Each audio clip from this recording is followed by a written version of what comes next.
You always think of so many brilliant things down here, but then later I can't remember any of them. They're brilliant, man! Demogorgon. He got beamed up, he got mixed up, he showed back up. So stand up, shut up, and look up, because those aliens are about to get fucked up. Star Trek fucking replicator. Oh, yeah. You don't even know if I'm really here or if I'm just part of your program.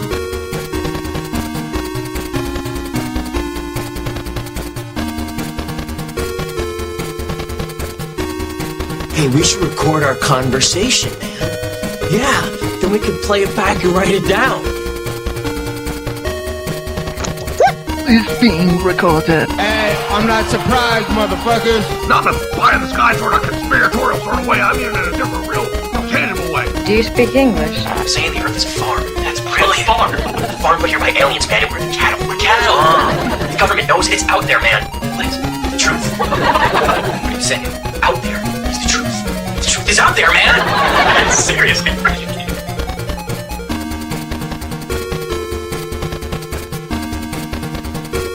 All she said was that she'd be alone Saturday night with a pizza. Oh God, I'm so stupid. Yes, Michelle. Severus Samuelson, you took my son. You wrecked my life. You stole my youth. You hate my wife. I do my best. Now that's a joke. I'm going out. I need a smoke.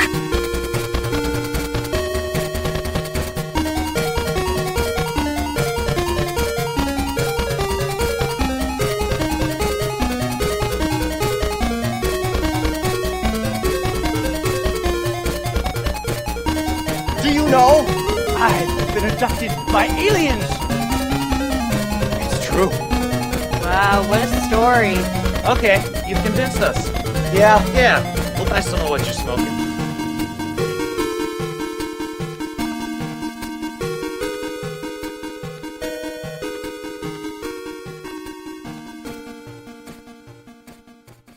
You know, I feel like I have a little podcasting conundrum here.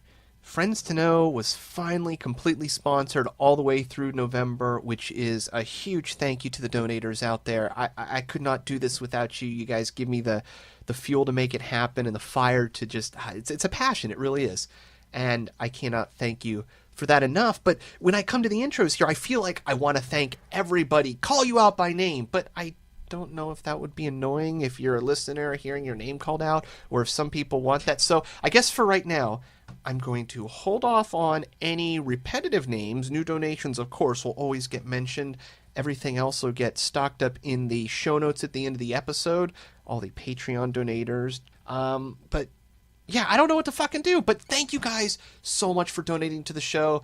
I feel weird because I don't want to thank you too much, but really all I want to do is thank you nonstop. But as a thank you, I can also give you a fun episode of Friends to Know with Darren Grimes of the Grimerica Show podcast and Jerry Cthulhu of Nox Mente.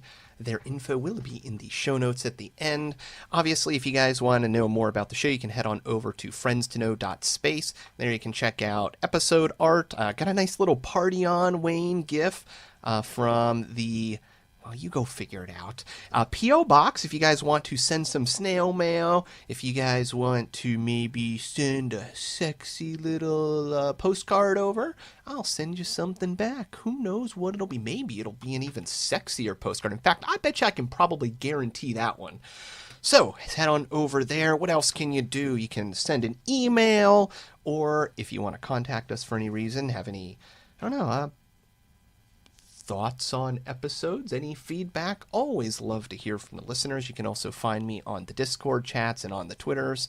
And if you guys would like to make a donation to the show, all the links for the Patreon to the PayPal, they are all there. And of course, importantly, at the end of the episode, you also get Arcade High music. And if you would like to go listen to his music, it is all available there for free online, but I do encourage you to buy it.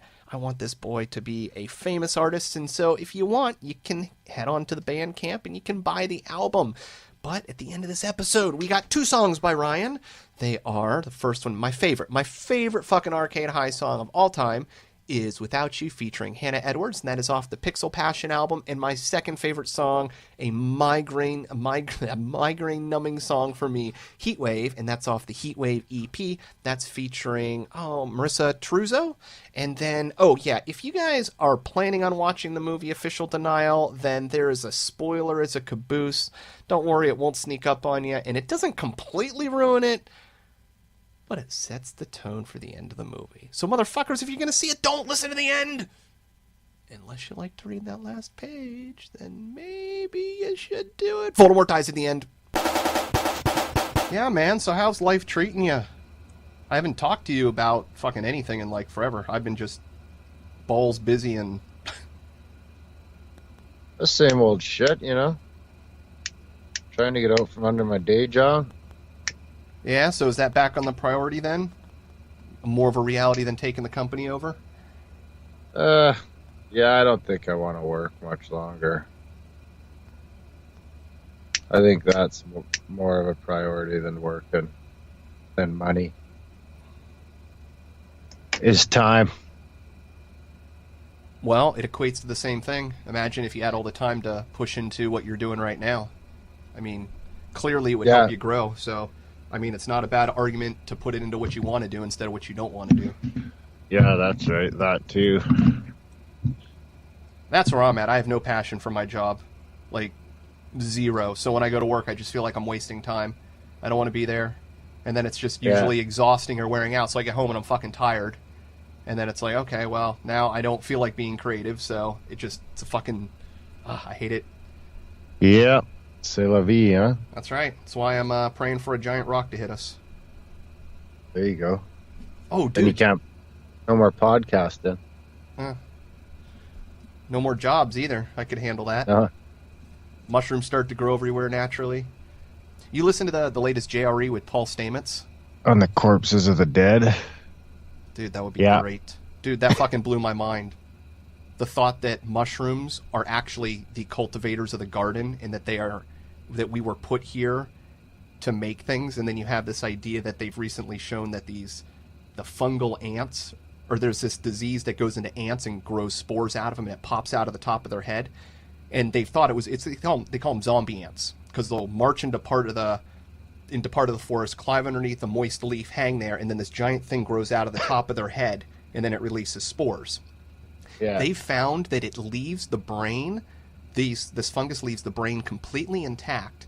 It coats the entire inside. It's from toe to head, across all of the muscles, and from the outside in is hijacking all of the muscles and making it do what it does. So it's a true zombie, which, I mean, if you just think about that, if they could do that with ants and these things are that smart, The Happening type shit, not just a fucking movie, fucking zombie humans, like true pod people, whatever that movie was, you know? Yeah. Like that, it seems so crazy to think that could actually be coming back to being, if the plants want to fuck us over, that's it. There's just going to be zombie fungus walking around exploding in your face. Yeah, the plants can also just go into some sort of hibernation if they want to for 10 years, it seems like. Well, there's some spores that can survive space travel, so I mean... Yeah, that's right. It's like you go to those spots, you just need to add water and the grass will start growing. Yeah. Into the desert. So, I mean, if the plants want, they can just take fucking half a century off and come back with no... What's scary? No, nothing. Have you seen what, I want to say it's elk or reindeer. There's a type of hooved animal where when they started fencing it in, they started dying and they couldn't figure out why. And I think it was the acacia tree. And what it does is they would naturally eat off of them and they're not poisonous, but they would, maybe it wasn't the acacia. It doesn't fucking matter. They found out that this plant naturally, because once it got to be there over those, they did the studies to find out once the density of animals got over a certain percentage, it seemed to switch and the crops would naturally start putting out these tannins, and the tannins were highly toxic and started building up in the livers and would kill the animals.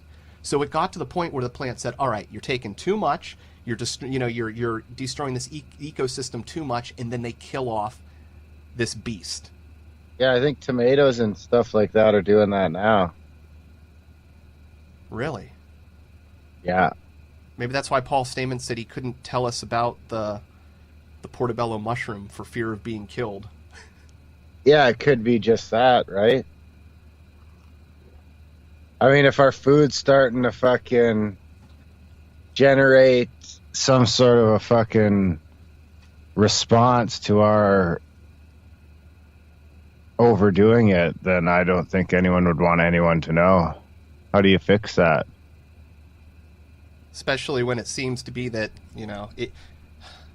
What blew my mind about that, if you take his research to have meaning that everything is co-optive and everything is built from the ground up and there's a plan behind it, that if the mycelium truly were the gardeners, then the only way to play is to be co-optive, is to be the best participant in the system, to help the best way possible, because that's how everything gets up to the point that we're at. And if we're not doing that, which clearly we're not paying attention to the environment, our surroundings, the effects that we have, why wouldn't it just nip that, you know, evolutionary butt off? And you want to know what gets really fucking scary? Because maybe it's because I would assume that they don't have the intelligence to say that it's these fucking people, and it's all kind of happened kind of fast. You know, a couple 100 years is nothing in the scheme of things. So it's just catching up is the problem. And when it does, it seems more and more likely that microbiology will figure out a way to get rid of us fucking rather quickly. I think the idea isn't that we were sprung up by accident, that maybe, think about this, how big's your brain and how long do you live? And there's mushrooms that are kilometers large under the ground that have been around for thousands of years growing. So you have the capability, I mean, if we don't understand it, what if it is a super highly dense intelligence and it can think orders of magnitudes of like 10 chess pieces of head, and it is cultivating things to make the animals grow because it wants more things. Things like fucking plastics and all these other things, like maybe there is something intrinsic about that we don't understand in our environment that we have been allowed to persist up to a point or pushed to a point by the plants. It just starts to go, I don't know. Getting all the iron out of the ground for them. Well, dude, 30% of the soil. I mean, that's a huge amount. 30% of all the soil is mushroom. Really? Is that what they said in the world? Yeah. He was saying that if you take 30% of, whether it be dead or alive, 30% of the mass of soil is mycelium. And then he was also saying that across, it's either 1 foot or 1 meter of root, you have over 1 kilometer of mycelium. And that's why I said they were so successful, because when you have toxins in an environment or different things, there's so much mycelium in the soil that they're always trying to figure out ways to break down new compounds or do things, and they are so good at communicating that if you have kilometers and kilometers and kilometers of these mycelium, which, you know, are acting on the root in, you know, that exponential form for all the plants out there, they essentially have this vast computing power that as soon as one little spot figures out over here how to deal with a new pathogen or a new type of toxin in the environment, and then it starts learning how to break it down, process it, or use it. So, I mean, It's been doing that for fucking billions of years, and I love Paul. That guy blew my mind when I first watched his TED Talk, I don't know, probably 3 or 4 years ago. Yeah, his work with the bees seems rather interesting as well. Oh, yeah, curing colony collapse syndrome. Or disorder, whatever the fuck it is. Just by mixing up a proprietary blend of different types of mushrooms and spraying them on. Fuck is this thing? Oh, wow. It means we're too clean, dude. We need more fungus in our life.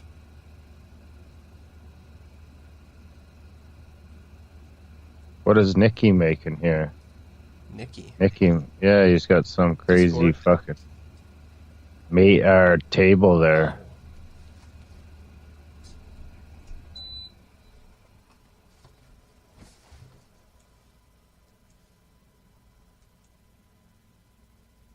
Are you recording already? I am. I just turned my air conditioner off. I wasn't even planning on recording anything. I mean, I was planning on recording a show. I just was waiting for Jerry to show up. The Jer Bear. What's his timeline like? No, he's supposed to be here any time.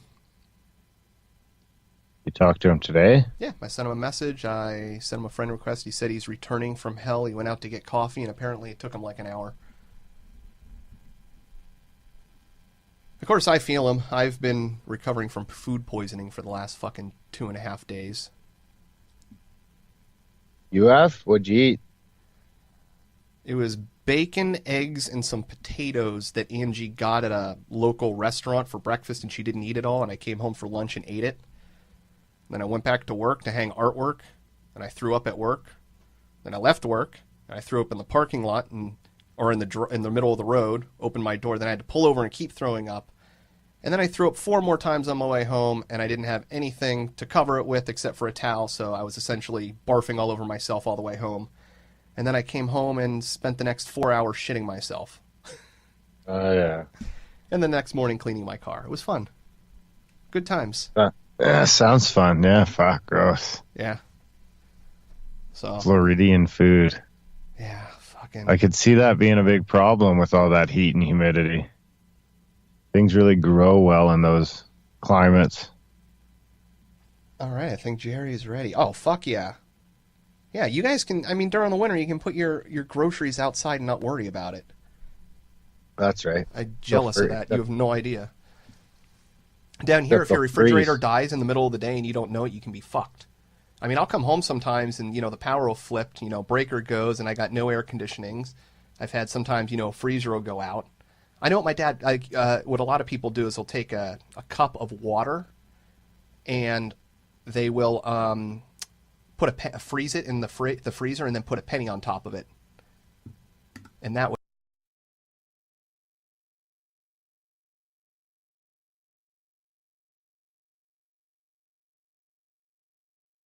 you could have frozen food, you think it's good, but the freezer was out for the weekend and you're fucked. Oh, yeah, because it froze and went out and then Yeah, my freezer could go out for quite a while without too much trouble, I'm sure. Yeah, when it's 85 in your house, Yeah, Jerry. Oh, yeah, I'd never heard of that. I've never worried about that. I don't think the power ever goes out for more than a couple hours here. Yeah, I got to worry about it down here. Hurricanes. Yeah, that's right. Well, we've got pretty good infrastructure here in Calgary, too. We're a fairly new city. And I'm in a nice neighborhood. I live in Florida with lots of trees and overhead power, nothing underground. I'm the poorest person on my street, so that's always a good sign. That's good.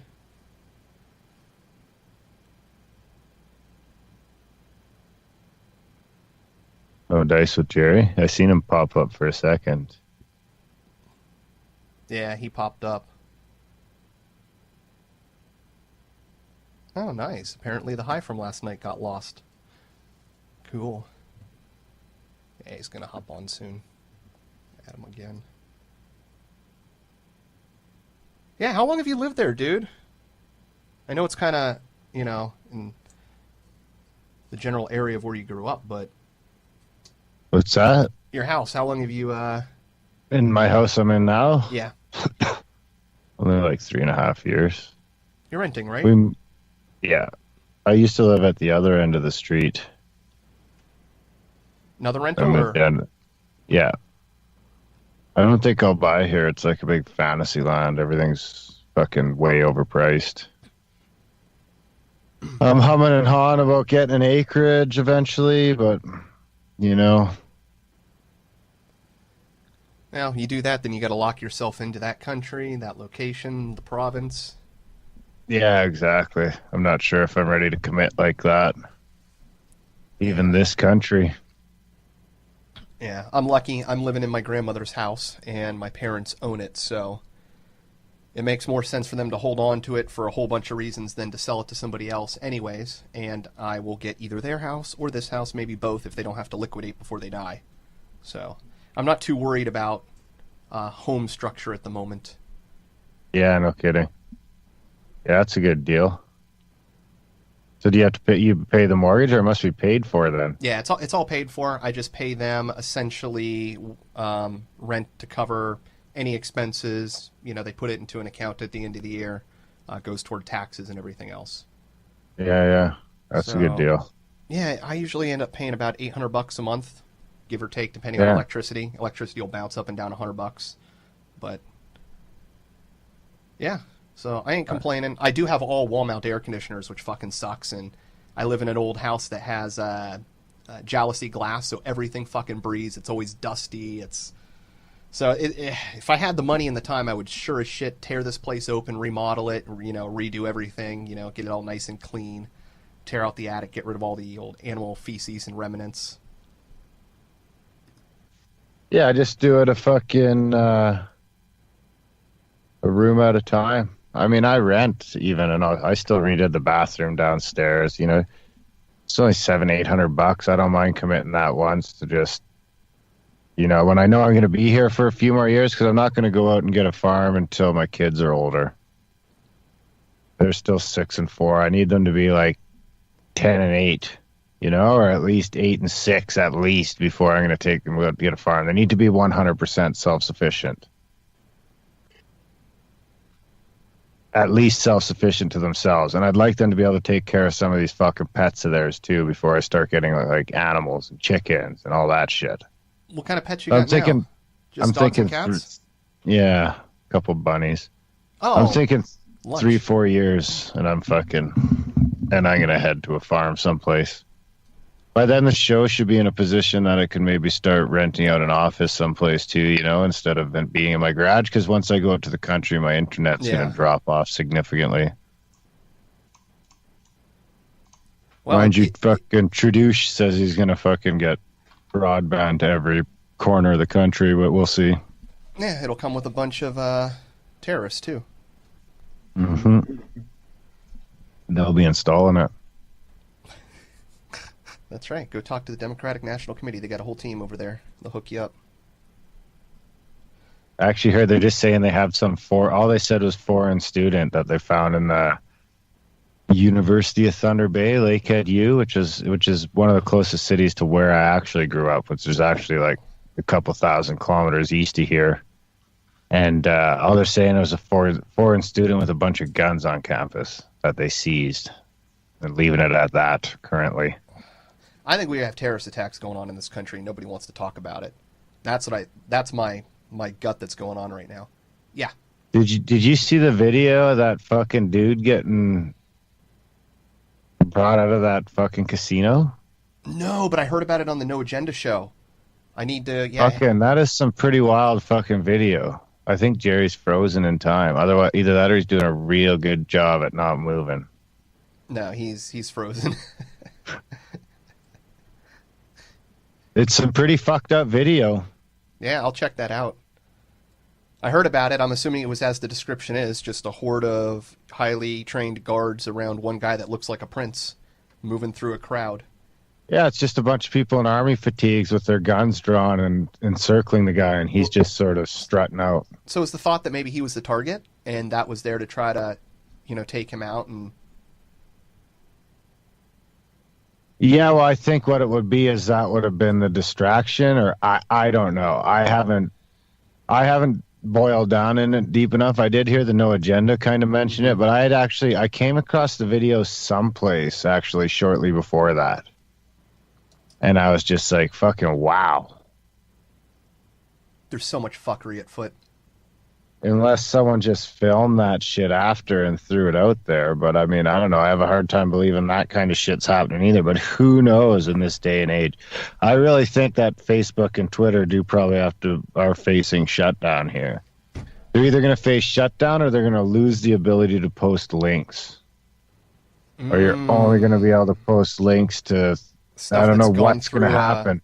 But something's going to happen. Something's going to happen to the internet over all this. I think. So you think Vegas is that big of a thing that's going to blow up, and they're going to have to kind of? No, I don't think it's even just Vegas. I think all this fake news all of a sudden is by design because it's bad. Like it's really bad. It's not just the mainstream. It's the right. It's the left. It's fucking everywhere. There's just fake news for the sake of fake news. Mm-hmm. It doesn't seem like that used to be happening en masse. No, and you know what's crazy? And I was just thinking about firsthand that fucking how hard it is to make money off the internet with actually a fairly big following. So there's no way that these fake news sites are popping up and down and making money off of advertising and shits like that. That's not it's not a money making model. It's something different. Oh, yeah. Well, look at this. Alex Jones has more listeners than CNN does. CNN is there with advertisers that are paying him a shitload. But that's weird. Jerry's having trouble. I noticed.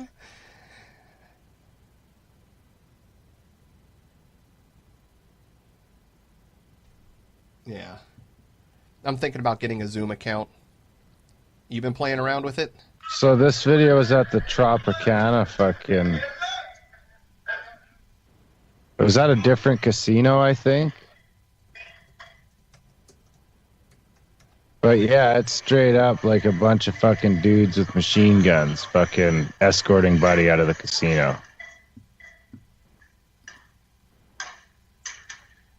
But it could just be standard protocol, right? But it sure does look like that Prince. Can you hear me now? Fuck yeah. All right. Look at that. And you look beautifully choppy. No. Really? Now you're good again. You look good on my end. It's Windows. I have real internet, though. Yeah, me too. I have 100 megabit.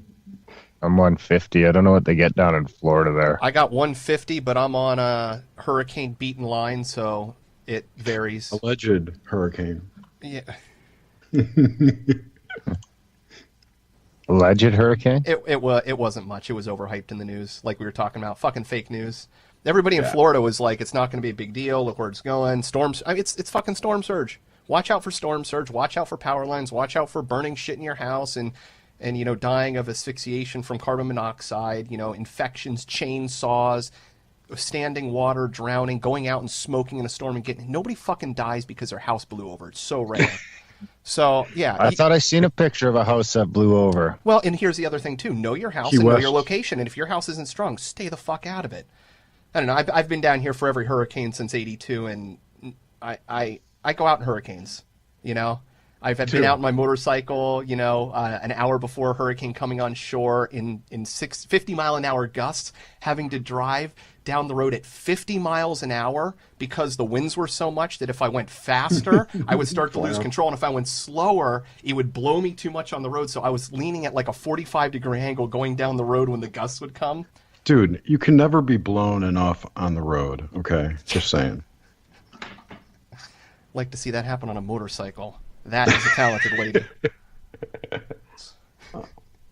That's a keeper. You're setting your sights too short with just women. I'm just loving that fucking Takai's a pervert, man. Takaiza? Oh, Takai. George Takai.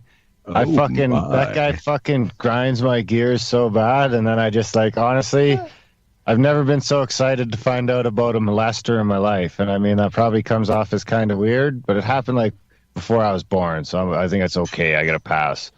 But I fucking opened up my Twitter last night and I seen that, boom, George Takai fucking molested me. I was just like, I was waiting for that dirty shoe son to of a drop. bitch. I knew it. Like who wasn't expecting that? Just Exactly. The whole bridge of Star Trek was probably some kind of giant sexual rape ritual. Probably. And George Takai stood there and went, "Oh my," the whole time. Oh, I can't wait my. for Ohura's. Oh my. Well, what's funny is because he's already sort of denying it. But when I read the buddy's account of what happened, I could totally picture Takai saying all that shit. So if Buddy is making it up, he's put a lot of thought into how Takai talks and how his mannerisms are before he made it up. The dude was on TV, been on TV forever, for one. But who is the person who's accusing him? It's some old fucking model from back in the day here. I think I could. Yeah, this is from 1980, I think. Yeah, it was before I was born. I was born in 81. It's fake people bitching about fake people doing fake shit to them. Well, that's the fucked up part about here's all another this. one. There's a lot of stuff coming out that's going to be real, but fucking actors are actors. It's all ego. If you piss somebody off, exactly, and that's where it gets scary. Because I hopped on this the other night talking about the Stranger Things, where there was the controversy over the redheaded girl kissing, and it's like, totally blown out of proportion, and that's where it's going to start to go, and that's where it's okay. You got fucking real monsters. You have talked to Corey Feldman. You have real investigations being opened up. There's going to be real leads. There's hopefully stuff that can happen. Just don't make up the bullshit fake. You know, it's probably purposeful fake news to kind of probably Weinstein driven. We don't. But here's the thing about Weinstein that's interesting is that. It's all allegations at this point. He hasn't been indicted. There's been no crimes committed in the public record, but he has been demonized in Hollywood and basically lost his spot. You know, he has no more company or job or money. And you know what I'm saying? It's like his life's destroyed, but he hasn't really been accused. He's been accused, but not indicted. Yep. Yeah, it's a weird part about our society. If I had to place a bet, I'd guarantee that the allegations have weight behind them. But what gets me is, if we make an agreement that you're going to put me in a movie and I'm going to fuck you or do whatever, that's a deal. That's a deal. Yeah. So we're mixing morals, but now who's wrong? So if that's not rape to me, and you know you can cut it as being prostitution. It's prostitution. How many fucking actresses are out there that are in the movies? You know, how many movies has Gwyneth Paltrow been in, right? To become that big star.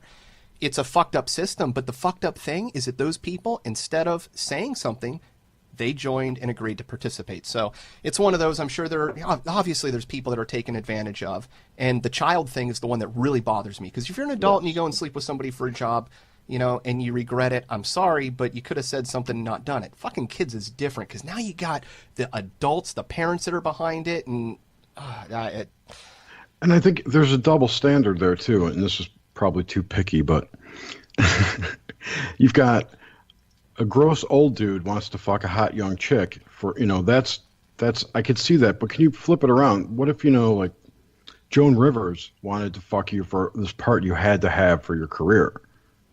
You know, it's a completely different thing for guys and women. Which Joan Rivers? Pre-plastic surgery? Pre-death. Oh, wow, that's an even weirder one. Okay. Can I take post-death? Phyllis Diller. I don't think... No, I know what you're saying. Yeah. It's always, you know, unless they're gay, of course. Because then that adds a whole new dimension to it. It's a new layer. But I just think that I don't know. Well, I just think that we should fucking change the subject before we all get ourselves into trouble. Why would we get in trouble? Why would we get into trouble? I don't know. Well, we wouldn't get into actual trouble. We'll just get into, like, fake trouble. Okay, fake trouble. So just cause us grief. When I was at Paradigm, Darren stuck his hands in my pants. We're waking up trolls. Against my will. He got me really drunk, and I woke up and there was a Grimerica t-shirt over my lap. I should accuse Giorgio. I was in his hotel room. Yeah, fuck, what happened?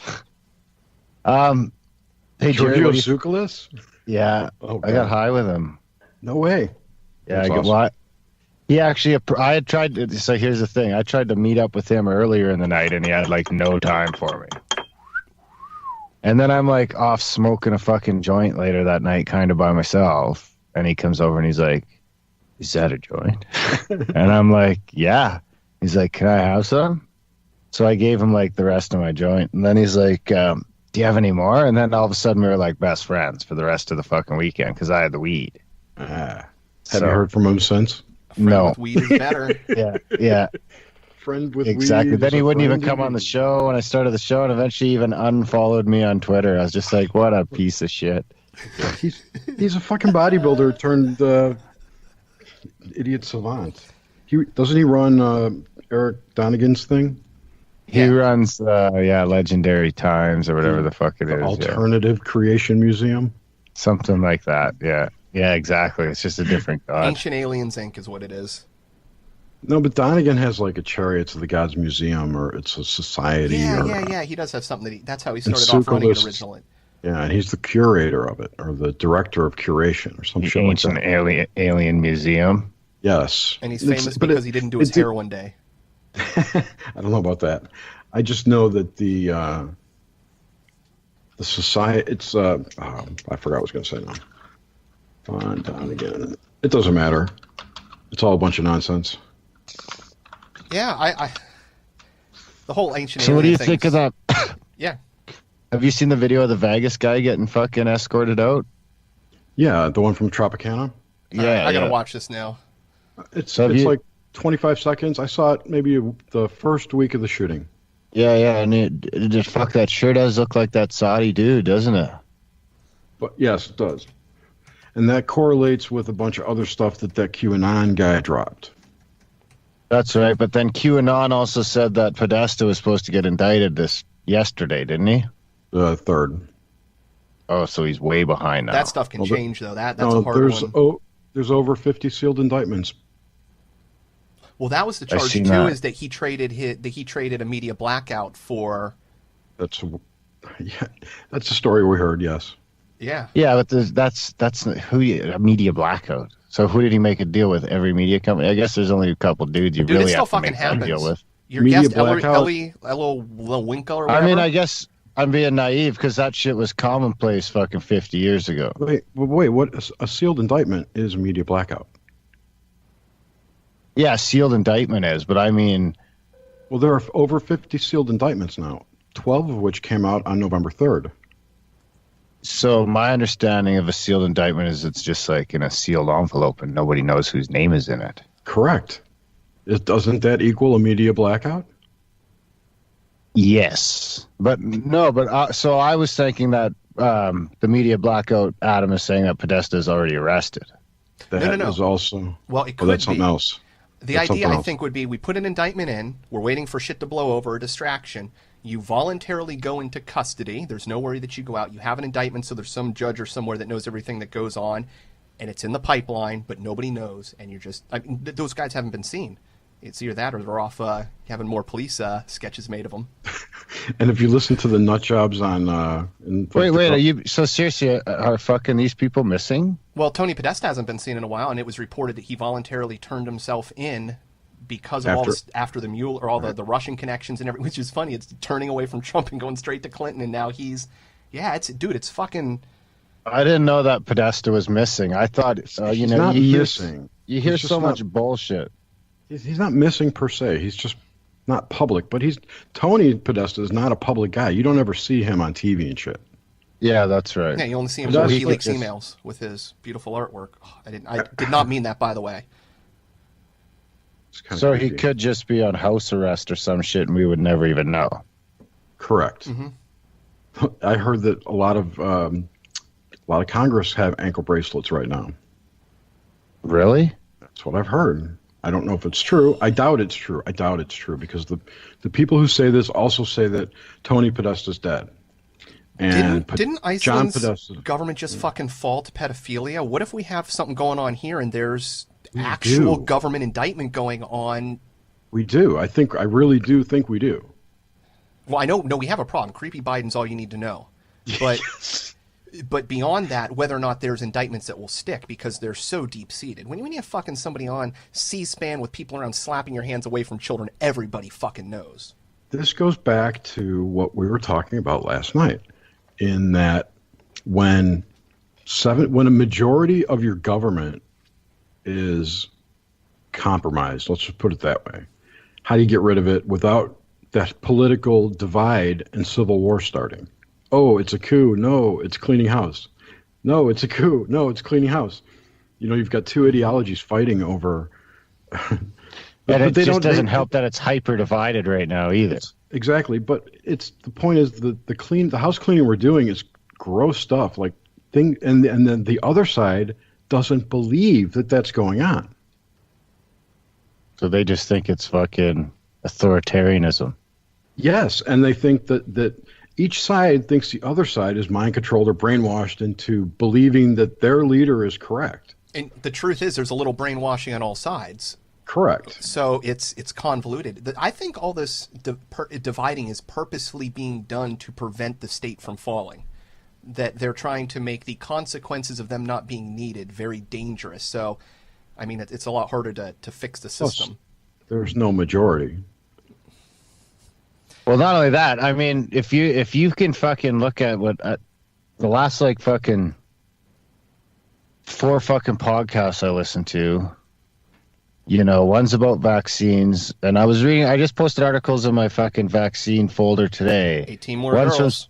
One's from fucking CNN, and one's from fucking ABC News. And they're right from the CDC's own fucking data. One's 1 in 88 and one's 1 in 68 for autism rates. So you don't go from 1 in 15,000 to 1 in 68. That's not misdiagnosis or extra diagnosis or building the spectrum up. Even if you want to take a tenfold out of that, I'll let you take off a 0 for that, which is fucking way more than you should get. So you're still at fucking 1,500 to now 90 or 100. So you've gone up 15-fold in fucking 40, 50 years. It's 20-fold. Sorry, yeah. I forget where I was going with that. So anyway, so that's one of your fucking problems. If that keeps going the way it's going by 2030, 2040, you're at what, 1 in 5? That's a huge problem. Dude, have you heard that Couple that with, wait, let me finish this little rant here. Couple that with, I was listening to something on nutrient deficiency and how all this fucking store-bought food and blah, blah, blah, and all these billionaires in Singapore are now growing their own food, and these companies are springing up by lighting up fucking sea cans. So you buy a sea can and it's got all these LEDs and hanging gardens in it and everything's fucking ready to go. Because the fucking food you're buying at the grocery store, and I think it's worse for you guys than it is for me, but I'm sure it's not great for me, is losing, we're already at 20, 30, 40% fucking nutrient density loss. So we're coming up on fucking eating fake food across the spectrum. Now couple that. Most people do. Yeah, exactly. I mean, I often forget that I'm in the minority because me and my family don't eat, like we eat fucking probably 85% real food. 85% of the food we're eating is a vegetable that's alive when I buy it, or a fucking, you know what I mean, alive or was just alive, and is meat that I'm cooking from scratch or blah blah blah. And I'm getting into fucking hunting now. I just got my gun license and all that, and I'm an Indian, so I don't need a hunting license. So I just got to get some guns and fucking. Wait, you're actually designated as a native? God damn you! Which tribe? Ojibwe, Mishkigo Gaming. Sweet. Yeah. Not to hop. Did they require paperwork for that?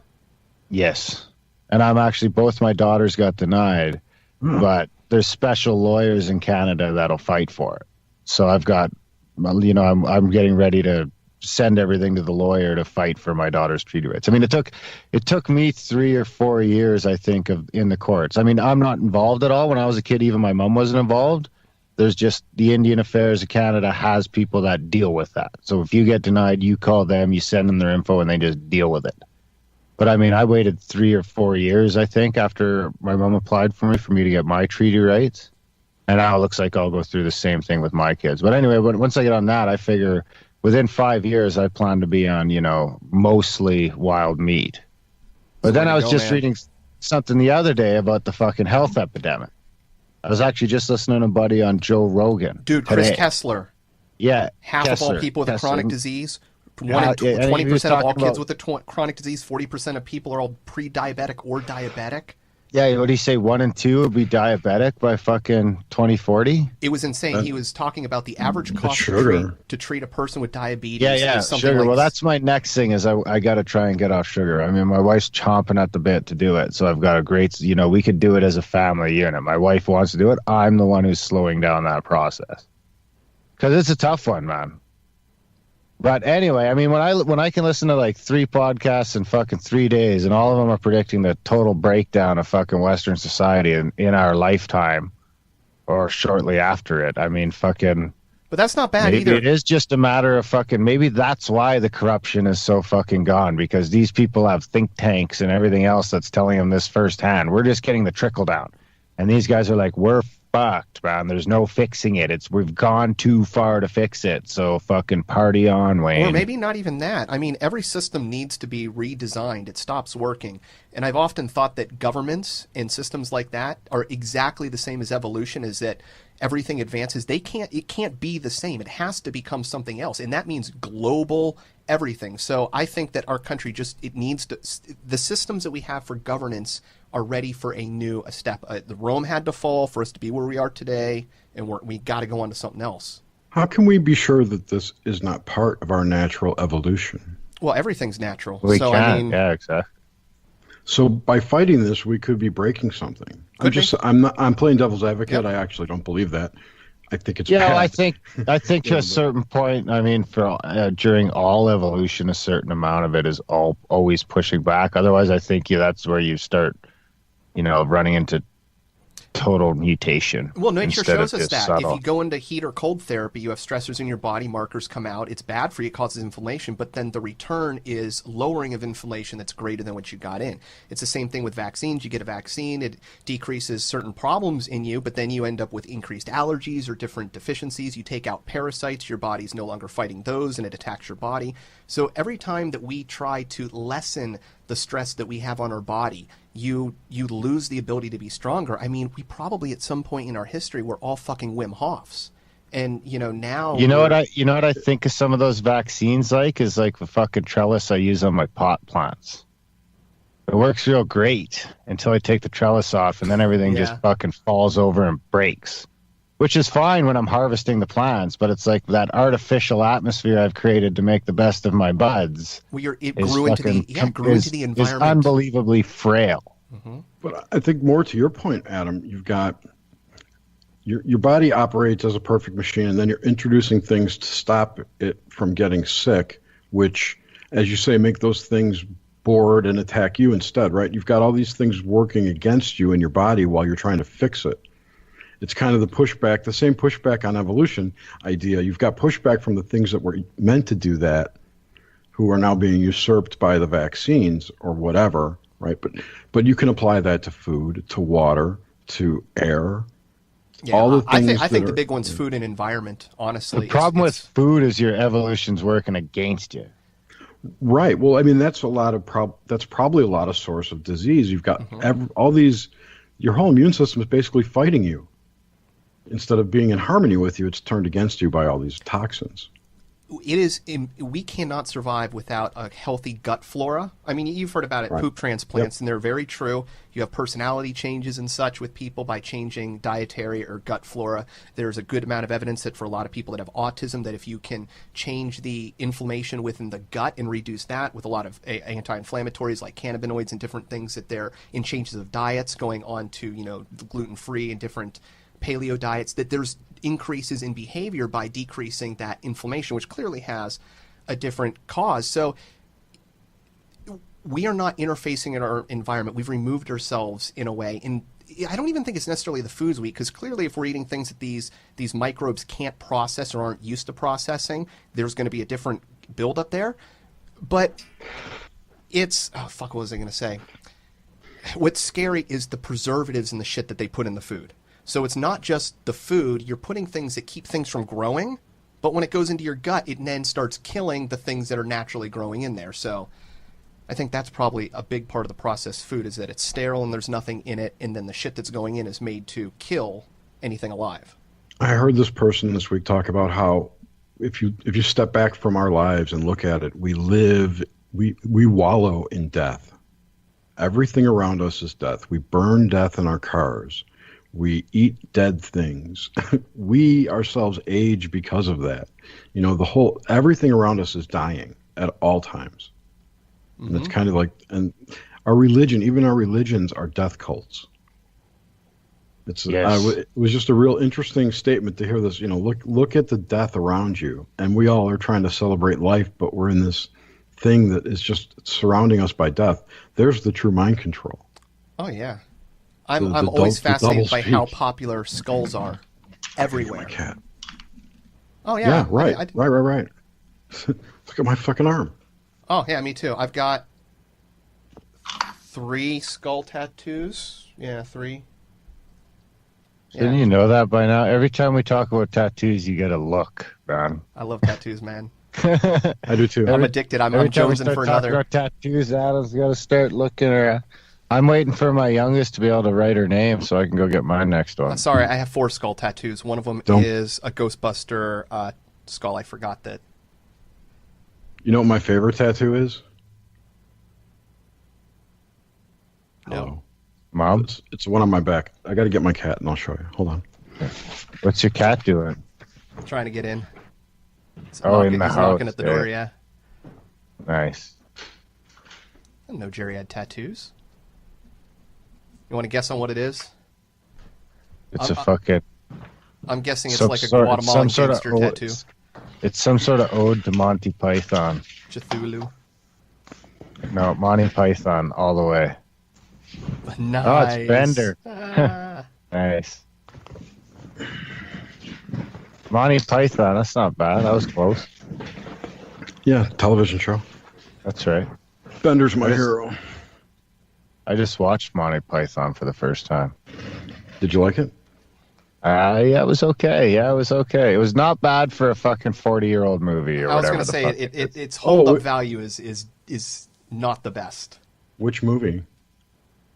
The Holy Grail.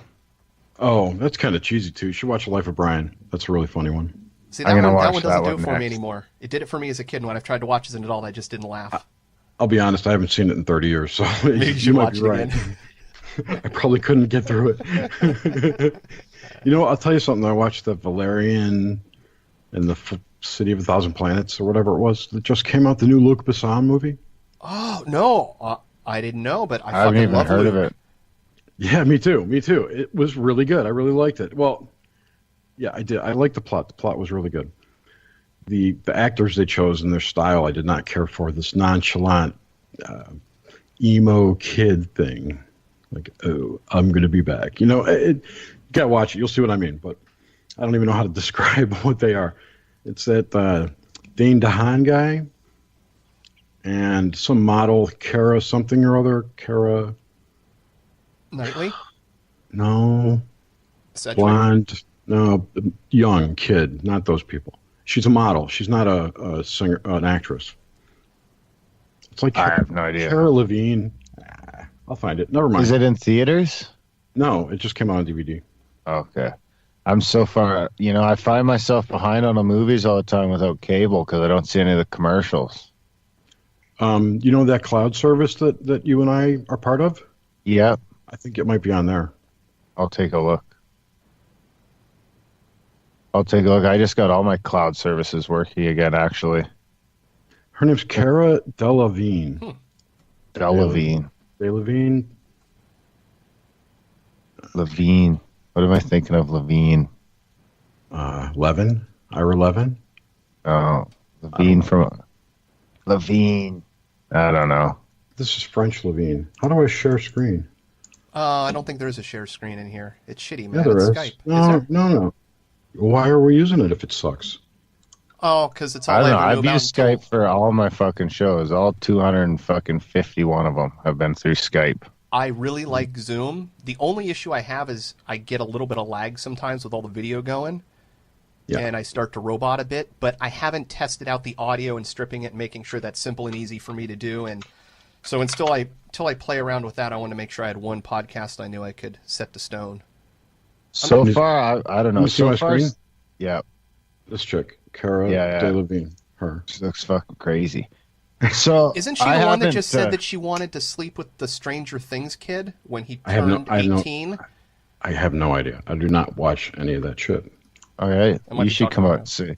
You should come out and say something like that, Adam, and see how it goes. Say you want to fucking jump on some kid when they're 18. Oh, I totally said that about Demi, whatever her name was. More?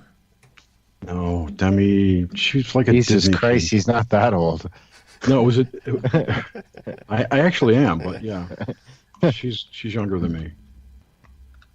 God, it was some. She was on a Disney show. Doesn't matter.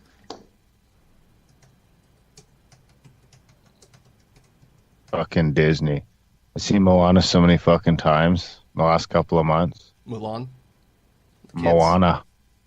Moana. Oh, I haven't seen that. Well, I haven't It's seen pretty Disney. good, actually. Since my kids are now 20, I haven't seen Yeah, any that Disney helps. shows. I don't mind them. They're not bad, It's good. It reaffirms my conditioning. Like a booster shot. It keeps your mind control antenna finely tuned. That's right. Exactly. Then I don't start getting crazy ideas and listening to too much Alex Jones. Graham was going right down the Alex Jones rabbit hole for a while. I think he pulled up. Well, this is one of those things where they call him a gatekeeper, right? And in that he's more of a shepherd, because people get watching him and they'll either get stuck watching him forever, or they'll go at some point, oh, I need to find more information, leave that. It's kind of like a filter. Yeah. He acts as a filter. And that's what I see the role of the gatekeepers doing. And I'm not saying they're directed to do that. It's just the way it goes. It's the natural flow of people. Fucking Alex Jones. It's like a sifter, with different coarse screens going down to get the finest dust at the bottom. That's us, the finest dust. How was Dungeons and Dragons last night? Last night was a hive. We do Dungeons and Dragons on Monday. It was. Oh. It's been good. Who's winning? There's no winning in this game. Oh. It's who's ahead, or how's it work? It doesn't work that way. It's a non-competitive game. Imagine you're living in a book and it's choose your own adventure. Yeah. So it's not a game then. Role play. It's an experience. Yeah. I see. I actually played some on the show. I played some of Adam wandering around looking for cattle. Yep. Oh, with our Adam? When Graham didn't realize that. Yeah, Graham didn't realize that it was being recorded. It's like, how did you not know it was being recorded? It's on YouTube, dude. Every week it goes up. I missed this. I didn't see that. It was just lucky again. I have this knack for just throwing things on and picking the perfect spots. And I just threw it on, and Adam's like, I think we should all go out and find some cattle. Have you? What's your? And then the dungeon master's like, 20 experience points. You should play with us. It's a good time. And you I bet. Yeah, we were investigating cattle mutilations, believe it or not. We were. Well, here's the thing. It was right at the Chimeric Alley. Adam, our game master, has been building this adventure for us that is an analog of our path through just where we've gone through, from ghosts to UFOs to cattle mutilations, abductions, whatnot. All the things that we've kind of looked into are part of this adventure that he's building for us, that he eventually wants to publish. We're kind of playtesting too for him, but we're also co-creating it. It's interesting. But the point I was going to say is that I've talked to Adam about having occasional guests come in, like you, could come in for a couple nights and play a character that he's already rolled up. Or if somebody can't participate, like Graham, you can play Graham's character. Right. And I'll just kill him off. Graham will come back the next week. Oh, you're dead, bro. Or he'd just be crushed. Adam wouldn't let that happen, and everyone else would kill you first. So. Yeah, but I'd be Graham, so. Well, you wouldn't be invited back. No, it's not. I know it's funny like that, but he's part of the team now. We need him because he provides the way we construct the party. Each person has a responsibility that is necessary for the whole. That's like C-SETI. We have a responsibility for the whole, Darren. Yeah, but except there's no demons involved with our play. Well, we don't. I don't think there could be demons involved. There could be demons. It's a dungeon. Dragon's a demon. You got to think about what creative energy went into creating the game and the story and all that. Oh, it's insane. Yeah. But then again, someone should be writing all that down. Adam is writing it down. Yeah, he wants to write a book about it. Yeah, for each one.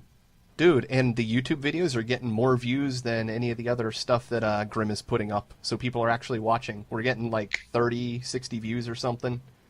Which, considering it's just a D&D game going up, is great. You want to hear something fucked up? You know how last night we were plagued by bad AI? Yeah. So, Darren, last night on the Hive, we talked for about 30, 40 minutes about QAnon stuff. And then we started talking about AI. And just as first person who mentioned AI, the audio went glitchy, and the video went glitchy, and everything went glitchy. And now on YouTube, the video still says it's processing, and you only get the last 2 hours. You tried deleting it and redoing it? I love AI. I think computers are the best. They shouldn't die. They should be around forever. But I didn't upload the video. It was a live stream. Oh, right.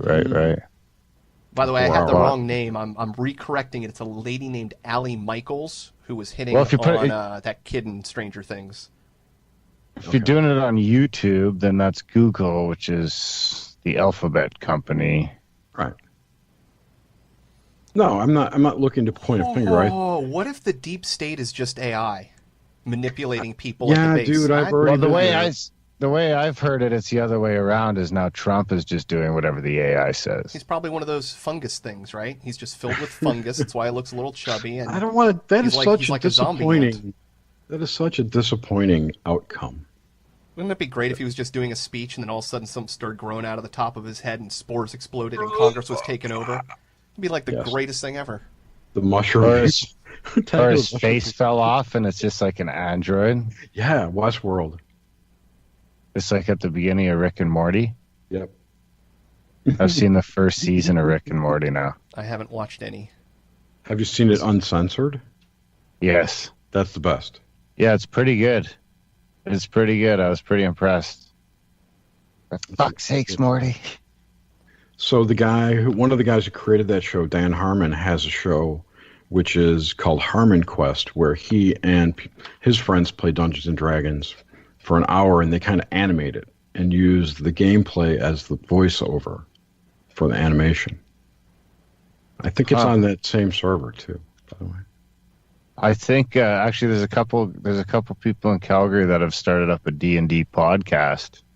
Is it the Dice Ready Roll one or whatever, something like that? I haven't listened to it. I probably won't. But I'm Facebook friends with one of the people that's in it. Well, so I just thought it was pretty funny because it was like a couple, right? I think it was like a week. D&Ds. It was like a week and a half after you guys fucking started playing that they started playing again and recording them as a podcast. That's because we're seeding the cloud. Or you're getting seeded by the cloud. We can't tell those two things apart. That's right. No, yeah. But we all got wires plugged into our brains, so. But if is it a mushroom cloud? If my intention is to seed the cloud, then that's the way it is because it's my choice. Not if it's a mushroom cloud, then it's a mushroom's choice. Could be a stripper named Cloud. Like a spore cloud or a mushroom-shaped cloud? Mushroom-shaped cloud that actually has spore raining down on you. It's interesting to think about that. I've been considering microdosing, really considering it. I've been considering taking like a half ounce, fucking busting it all up into dust, and then taking 1/10 of a gram a day. Take a 1/4 gram. A 1/4 gram? Once every 4 days. That how it goes? Stamos said 1/10 of a gram. Who's Stamos? Stamos Stamets. John Stamos? Paul That's why he looks so good? Oh, that dude. That's right. He was just on JRE. That's right. In every day, 1/10 of a gram? 1/10 of a gram, 5 days a week, and then take 2 days off. Okay. When I researched it, what I found out and practiced was that if you take more than it builds up in your body, right? It takes a few days for it to build up. And that's what he said. You needed the 2 days for a CeeLo cleanse or something like that. Correct. Right. But if you just take a 1/4 gram every 4 days, that leaves enough time for it to go back down where you won't build up a tolerance. Then I could just do it on Saturdays. Well, that would be every 7 days. How'd you feel? Well, Saturdays and then, I guess. Then I could just actually do the other days I just do when I got home. My concern is what's that? Go ahead. My concern is that I'll fucking hit something or something.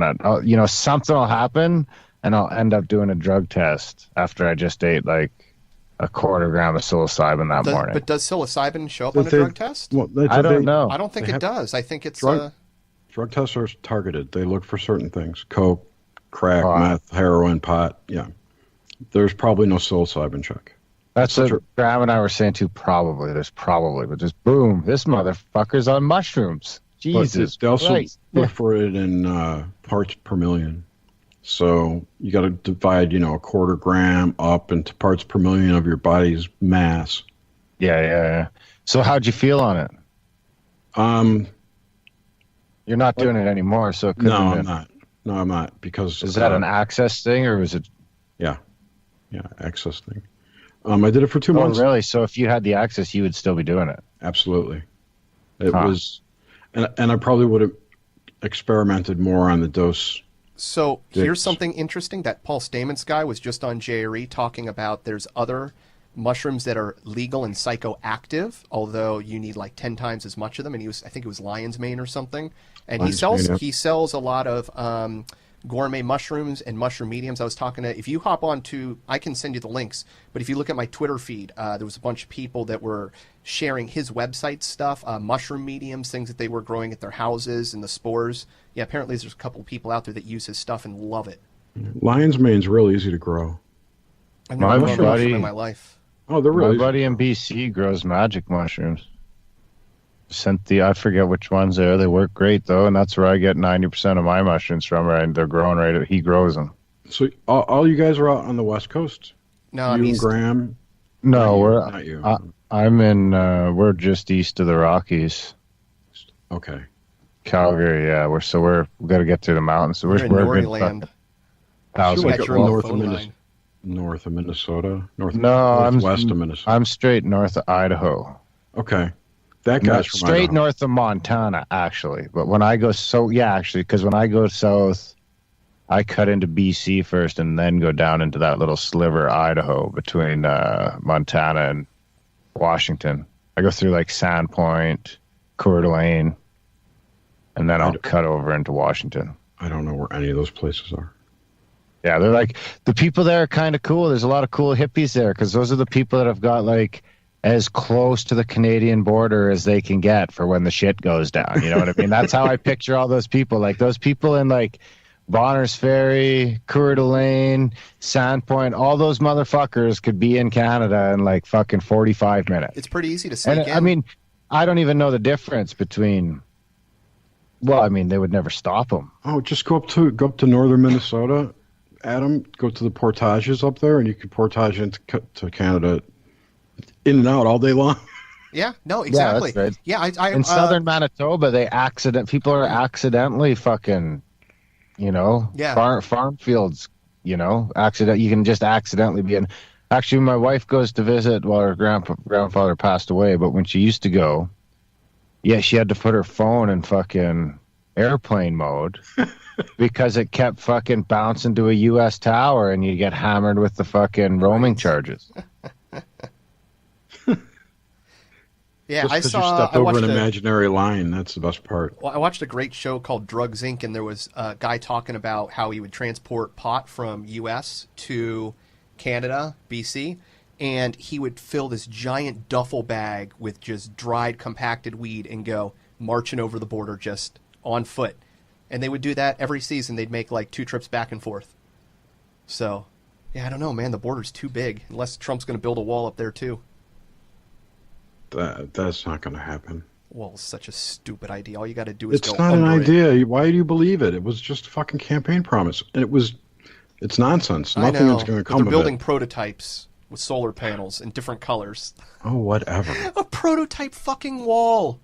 Did you see that picture of the Rick? I think the fucking wall's getting beat, man. Getting built. It could be. Dude, yeah, it's going to get started. If this flush or cleansing is happening, it's not going to happen.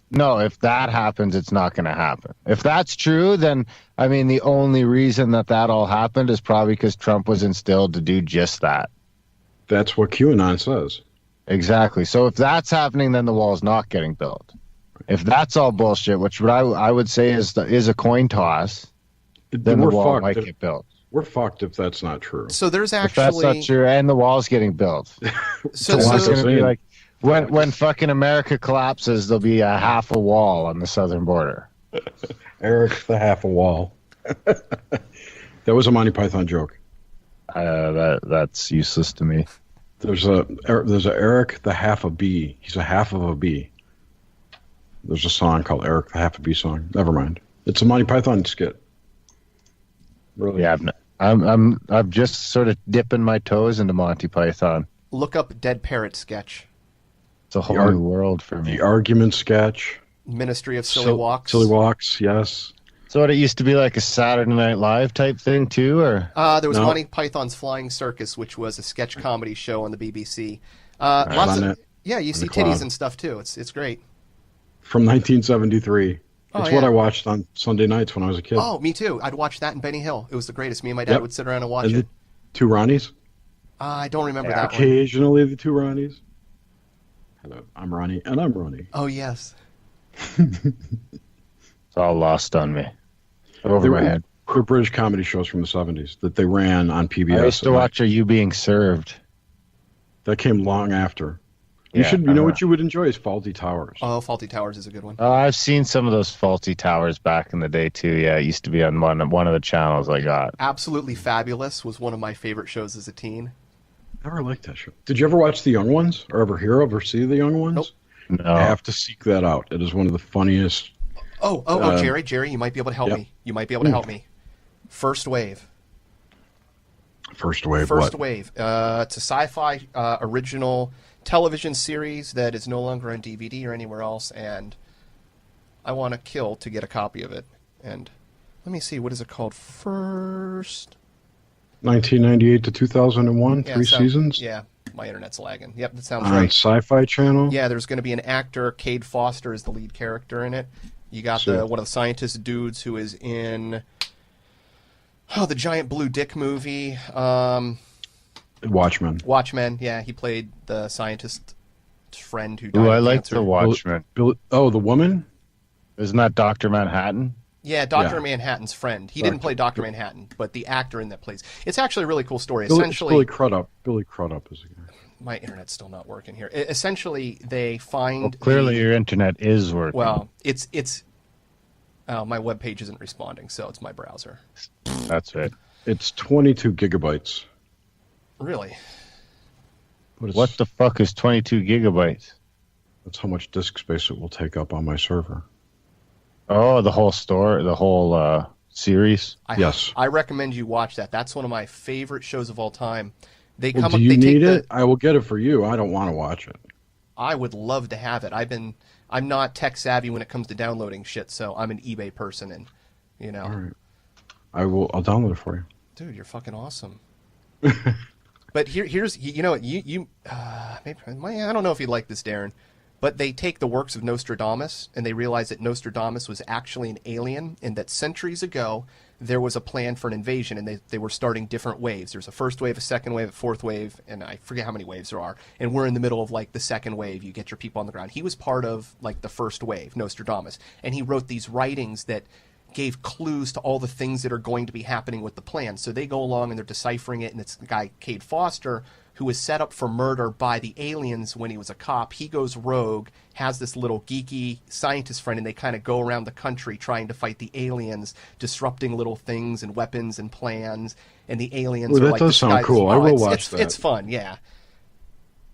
That does sound cool. Yeah, you're doing a pretty good job of selling it.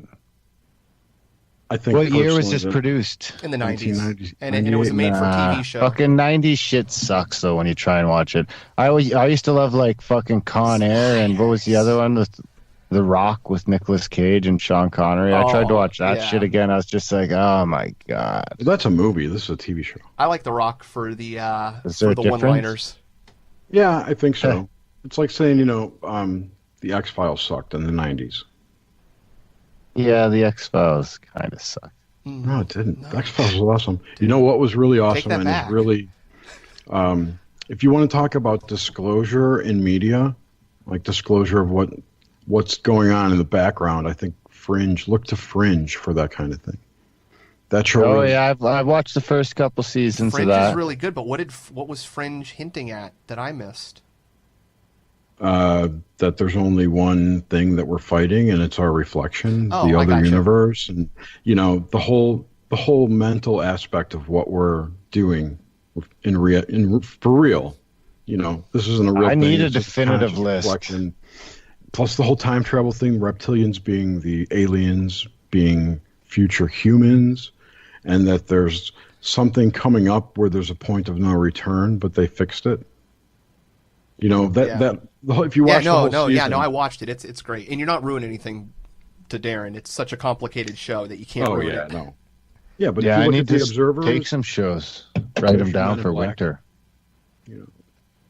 Yeah, it's 5 seasons. It's binge worth. This is still Fringe. Yeah.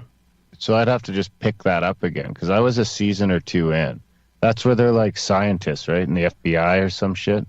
They're FBI people, and it's a new team they assemble with a guy they bust loose out of an insane asylum who turns out to be an ex-MK Ultra doctor. Oh, nice. Yeah, I remember. I've seen the first couple of those.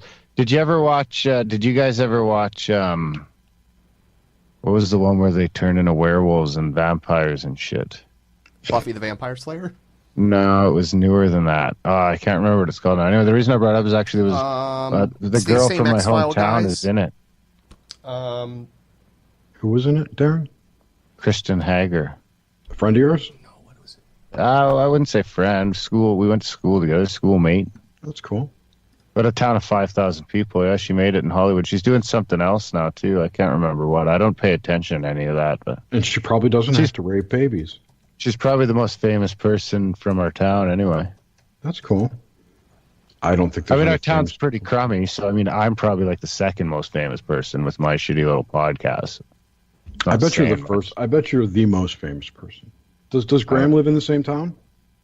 Well, I'm talking about my hometown. Oh, okay. Now, do you guys still work together? Yes. That's cool. Sometimes. Not Millennium. I'm trying to think of the Supernatural. Is that the show you were talking about? No. Okay. It's... I forget what the fuck it was called. I'd never guess again. Did you ever watch the made-for-TV show called Official Denial? Really cheesy, but that was one of the first movies that really got me into aliens. And it's essentially about an alien who he names DOS, who comes to Earth. And it's really fucking bad. You're not going to like it, Darren. If you even you can see it on YouTube. It's completely free. But yeah, that movie kind of changed my mind with time travel and aliens in the future and really cheesy lines. Oh, if you watch anything from, there are these. Yeah. There's a lot of things here to unpack. The shows in the 90s, if you want to look at the media as a programming device for what we think is going on these days, if you go back and watch shows look for the ones that got canceled that ran a half a season, 13 to 26 episodes, and then get canceled versus what makes it in that year. And you kind of get an idea of what the future agendas are going to be. So if you go back to like 2005, there's a show called Threshold, where this hyperdimensional frequency gets loose and even recorded can cause this physical change in people because it's a virus that's transmuted by frequency. And they all assume it's alien. And once you're affected by this, you become superhuman, you get connected to their hive mind and, kill all humans attitude kind of thing. It was an interesting show, but it turned into like this CSI type of let's hunt down the aliens. What's the case file this week, boss? Kind of show. It didn't really go anywhere after that. But I mean, so the canceled ones are the ones? Those are the ones to watch for? I don't know. This is something I've been exploring personally, just looking at all the shows that were canceled that had alien agenda in them. There were quite a few. Even in that same year, there was one called, I can't remember the name. It was with the guy. Do you remember the movie Contact, the blind guy? Oh, yeah. Not well enough. That's been Jodie Foster one? Yeah. Once you see this guy, you go, oh, I know who that is. He's in like some cop show now. He's actually ex-FBI, I think, himself, but he plays a cop. Anyway, he was in this show where he's the sheriff of this town, and there's a hurricane, and during the hurricane, some people see lights, and the people who went out to see the lights changed somehow. And you learn over the course of the 25 or 6 episodes that they made that there's some animal, I'll just call it an animal, in the ocean that's luminescent. It glows, like the shit at the bottom of the ocean. And if you're in the water, it grabs you and kills you and clones you. And your clone goes back and like has some memories, but is really disconnected. It was really weird. Crazy. But again, it's an alien. They came from outer space in the cover of the hurricane, and clearly if you watch the whole thing, it looks like they came out from the ocean floor. What does that mean? Does that to ants. Yeah. That's what's crazy. As above, so below, dude. The As step above, to us is so small. I was telling Darren earlier, we were talking about the idea that mycelium cultivated this earth and that they can infest an ant's body and put the fungal tissue throughout the entire ant from head to toe, encapsulating everything around the brain, and then control the body from the outside, march it out into the middle of the forest underneath a moist leaf to where this spike grows out from the top of its head, and then it expands and blows up. Can take control of its motor system. So, dude, I wouldn't be surprised if there were fungal people walking around. So we have to start looking for people who explode fungi, into spores, right? Well, they He's won't having even too have much to fun. do that. They could already be microscopic fucking alien invaders living in a high life in your gut. Think about it. Gut changes your emotion. What if the environment unleashed something that made everybody so depressed they just killed themselves? Or, I actually read a book once called, I think it was called Deus Ex Machina.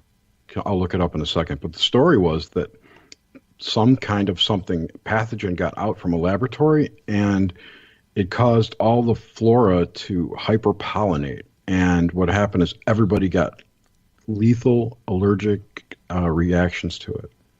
Like their mucous membranes closed permanently and they couldn't breathe. Like that kind of. But that was it was an interesting book. Let me look that up. Ouch. Things like that seem to be more and more fucking possible. I know. Hey, you never did tell me how you felt with your microdosing, though. I didn't feel anything different. I felt more. You know how you look at shit, right? Your daily view of life. I felt like I was looking at it from upstairs. I got a broader perspective of things. I think that's probably the best way to put it. Did it help? It didn't hurt. So in that it did. Yeah, exactly. Well, and then that's a shorter sample too. The longer the samples, but you need a longer sample to really know. Correct. 60 days is nowhere near long enough, and I'm looking to rectify that. So it's I all could good. start today. Well, I know you can. Well, you're lucky. Fuck me. No thanks. I know High Times Magazine has a company in there that'll send spores out legally through the U.S. I can't get spores in Georgia. Really? Really? Just get them mailed to someone in what states does Georgia border? I'll work on it. Don't worry about it. Just need a PO box. I have all the necessary things. I did it last year. I'm gonna give it a whirl, I think. It's easy. The hardest thing is keeping. I did it. The time I did it was August through October, and in Georgia it really doesn't get below 80, and it's real humid, so that's a decent time. But then it was hard for me to control the humidity indoors. Yeah. It's super dry here. So you'll have to keep it super humid, and yeah, just that's it. Oh, I'm not gonna grow any. Oh no, my buddy grows them. I mean, I'm just gonna try the microdosing, I think. I wonder if you can grow them in a grow room. I've got a real good fucking source for getting them that I would never take on. Yeah, the hassle. The hassle, like I'm growing weeds tough enough. They're really cheap. Like they're a fraction of what I could get an ounce of mushrooms for $70 or $80. Wow. I don't even know if that's. I've never bought them, so I have no idea if it's a good price. I'm gonna have to make a donation to Grimerica. That's enough to go like 5 hero fucking trips. See, I'm not interested in trip. I don't want to trip. Well, the hero trip, I think, is that 5 grams. They say that 5 grams is where you're doing the real spiritual work. Maybe. Anything. So basically, it's that. I guess the thing is that the like 1 gram to 4 grams is sort of more that the way he mentions is like the 3-4 gram area. You're sort of doing some spiritual work, but anything below that is sort of just for fun.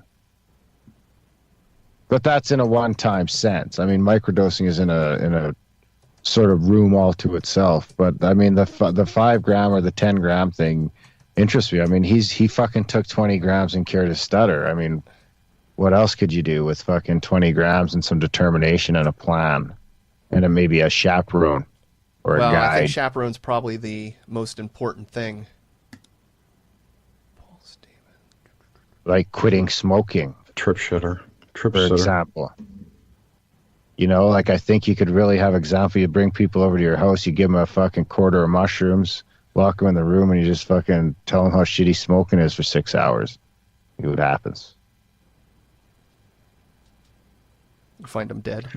Has anyone quit smoking from it?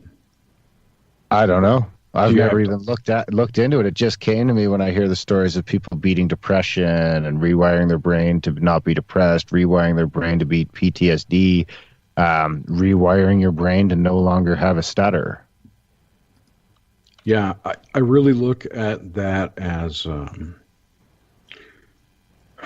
deprogramming more so than medicine. Exactly. It's not like the chemical's not doing it. It's allowing your brain to work it out. But no, they're talking about neuroregenesis, where it's actually causing the regeneration of damaged brain tissues, reconnection of tissues, and it can do something where it causes things to be stripped off, like these amyloids to be stripped off the brain itself. So, but I don't think that rules out what Jerry's saying No, either. I think- I don't think it's an I all-in-one. think we 100% have the ability to do that if we can hammer down into it, and I think that's Yes. what it allows us to do is really Oh, I see listen what to you're our saying. body. If you take I a see what guy you're with a saying. stutter and he take a guy with a stutter off the street and give him 20 grams of shrooms, he's not going to come out not stuttering. but He's maybe still if gonna his stutter. intent to No, not he needs stutter to is in very there. much pay attention. If Yes. his attention Yes. and his intention was to, this will fix my stuttering, and that's the program he started to run when he took it.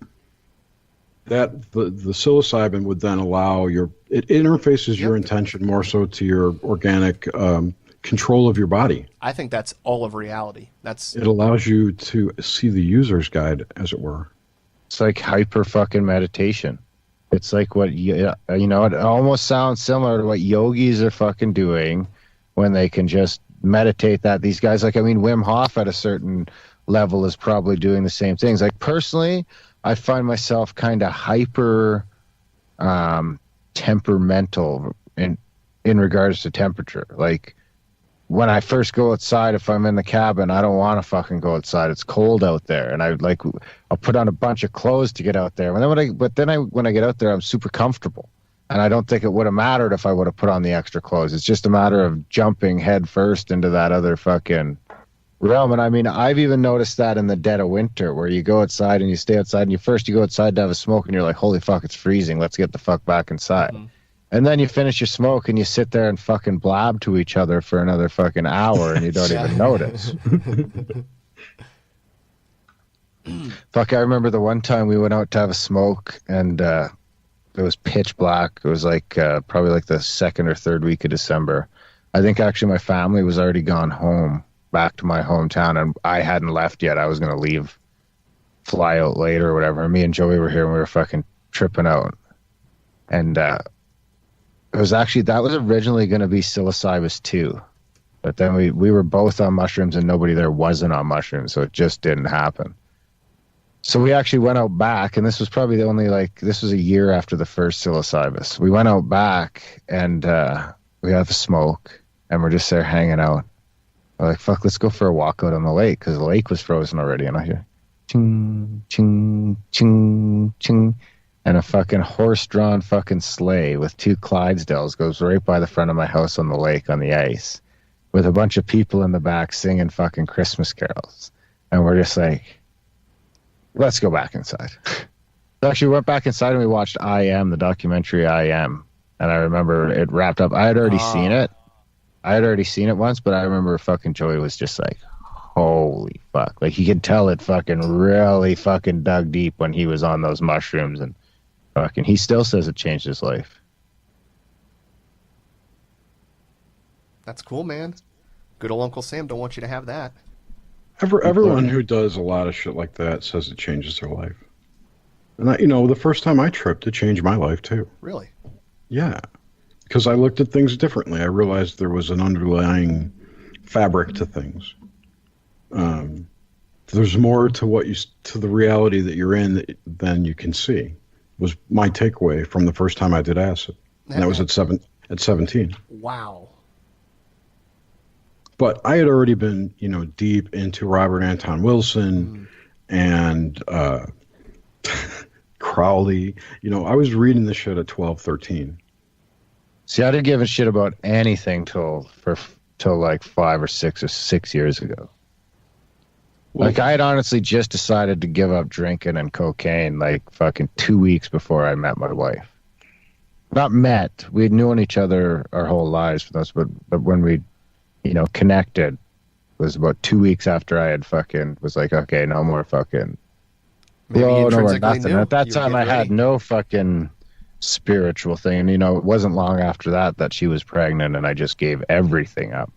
But yeah, for fucking the first fucking 30 years of my life, I had zero interest really in any of it. Maybe an underlying interest, but I was so busy drinking and everything else that you'd never know. You'd never could have dug it out of there.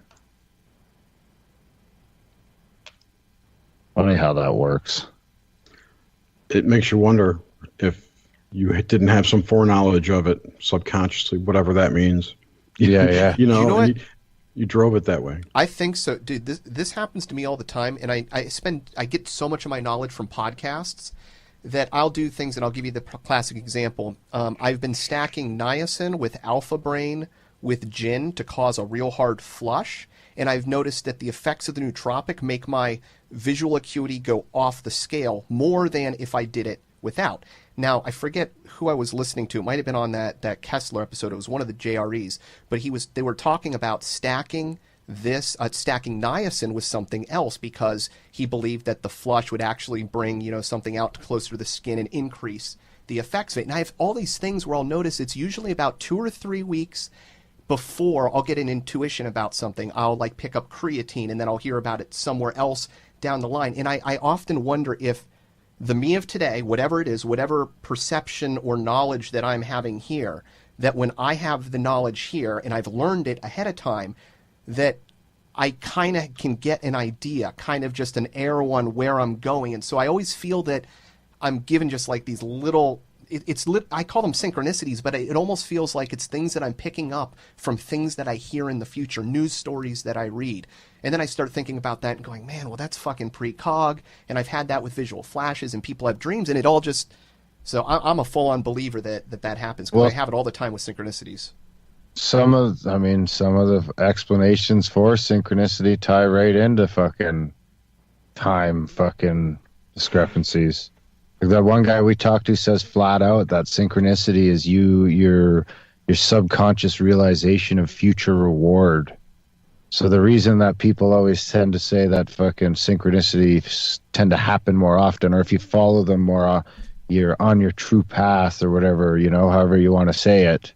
But the way he explained it is that's hardwired because your time's non-linear. So the reason you're noticing this and the reason it seems more apparent when you're on your path is because you're already ahead on your path. They're thinking that there's part of the non-linear brain, sense. Yeah, part of the brain could be operating on a quantum level, so it's literally perceiving in that way.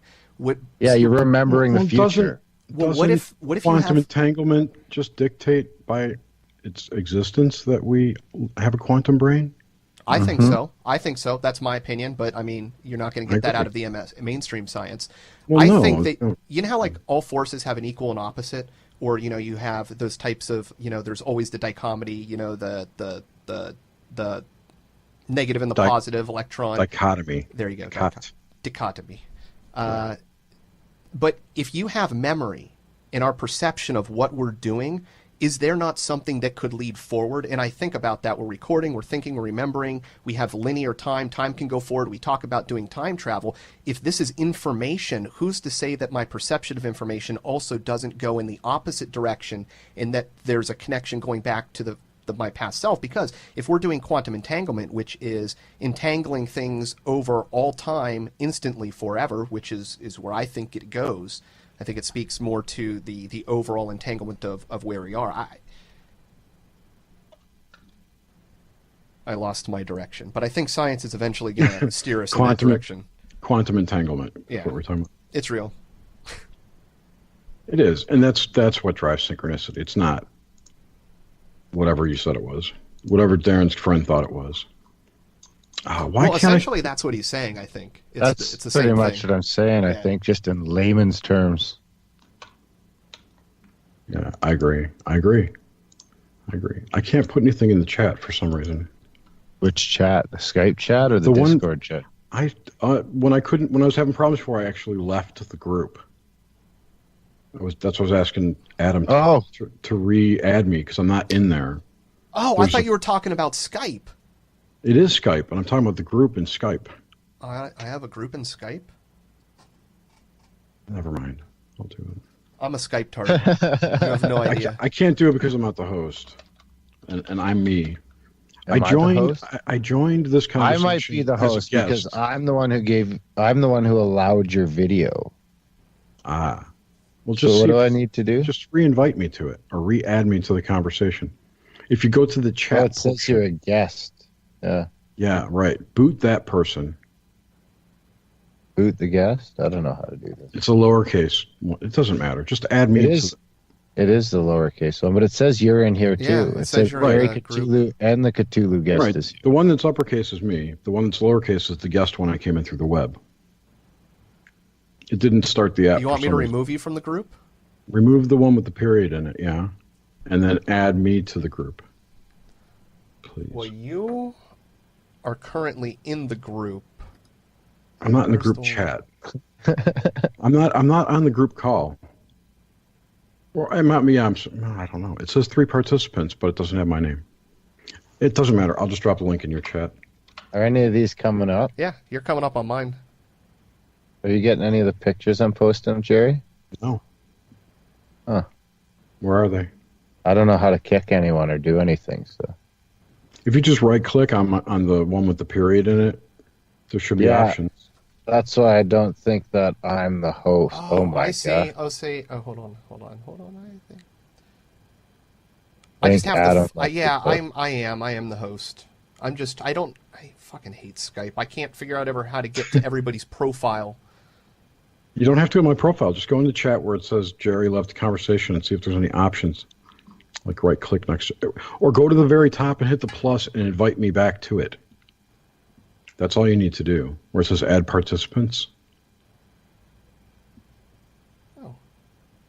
You don't have to kick the other one. Just get me back in there. Because I can't rejoin by myself. Bum, bum, ba, bum. Oh, my iPad's dead. I can't play any jingles. I got to get that working. I can't pipe my audio from my computer into the streams. What are you using? PC? Oh yeah, I'm using Linux. I run Linux and OBS with Zoom or Hangouts or whatever. Can't you use Audio Hijack? No, that's Mac only. And it's 125 bucks. Soundflower's Mac only, right? Too probably. What's the PC equivalent? There's a million of them out there. Well, for Windows, there's stuff, but for Linux, there's nothing. I mean, there are options for Linux, but they're difficult and not well kept up. And yeah, that's why I just use my iPad. But then you'd need a mixer. So eventually, that's what I would suggest if you're going to do more of it, is just get a cheap mixer. Cheap USB mixer, and that you can plug like 4 different fucking things into.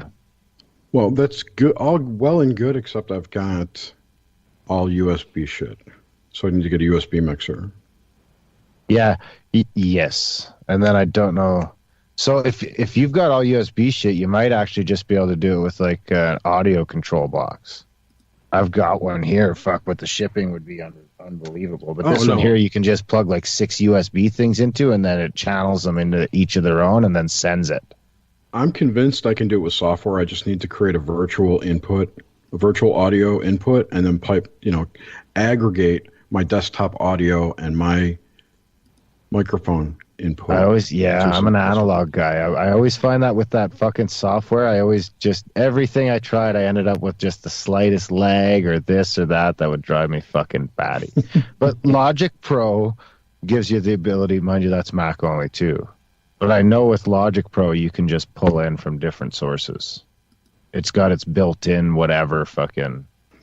And I can too. And the difference here, and this has to be done for anybody who's doing what we're doing, is streaming a Skype conversation or a Hangout or something to YouTube. The problem is that like this conversation that we're having right now, my audio, Yeah, my microphone input. I think I just killed him. Who? Darren. Oh yeah, you did. Yep, Wow. I tried to remove you from the group, and it removed him instead. All right, let me do this. I'm just going to hang up and call you right back, and we'll just reset it, make it easy. Okay. Sorry. I don't care. I'm sorry for bringing. I just wanted to. Oh no, I don't care. I wanted to give you a link. All right. Time for a reboot. Hey, sorry about that. I accidentally booted you. I'm going to try to add Jerry back here, and we'll be to go. Yeah, I clicked on his name and removed from group, and it removed you instead, so. Fucking Skype. It's all that shit we talked about AI last night. Fucking coming back to haunt you. Yeah, it's no joke. It's kind of weird how that always happens. You talk about AI and shit starts fucking up.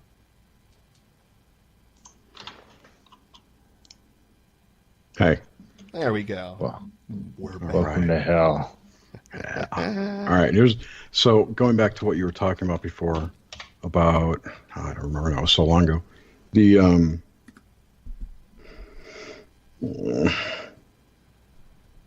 you were talking about something. It was synchronicity and knowing your future and quantum entanglement and all that. And I'd written an article last month, 2 months ago, about a similar phenomena I observed.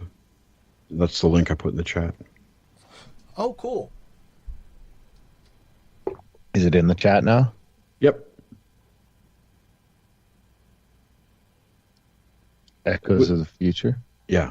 So it's my argument is that people who claim... So if you go look at people who say that there's predictive programming in media, like The Simpsons, for 9/11, if you look at the just the plethora of evidence of echoing of 9/11 in media before, up to like 30 years before, it's really prevalent. And you'll see a lot of people argue that that's predictive programming by the cabal or the Illuminati or what have you. Just them. They're doing it. It's all them.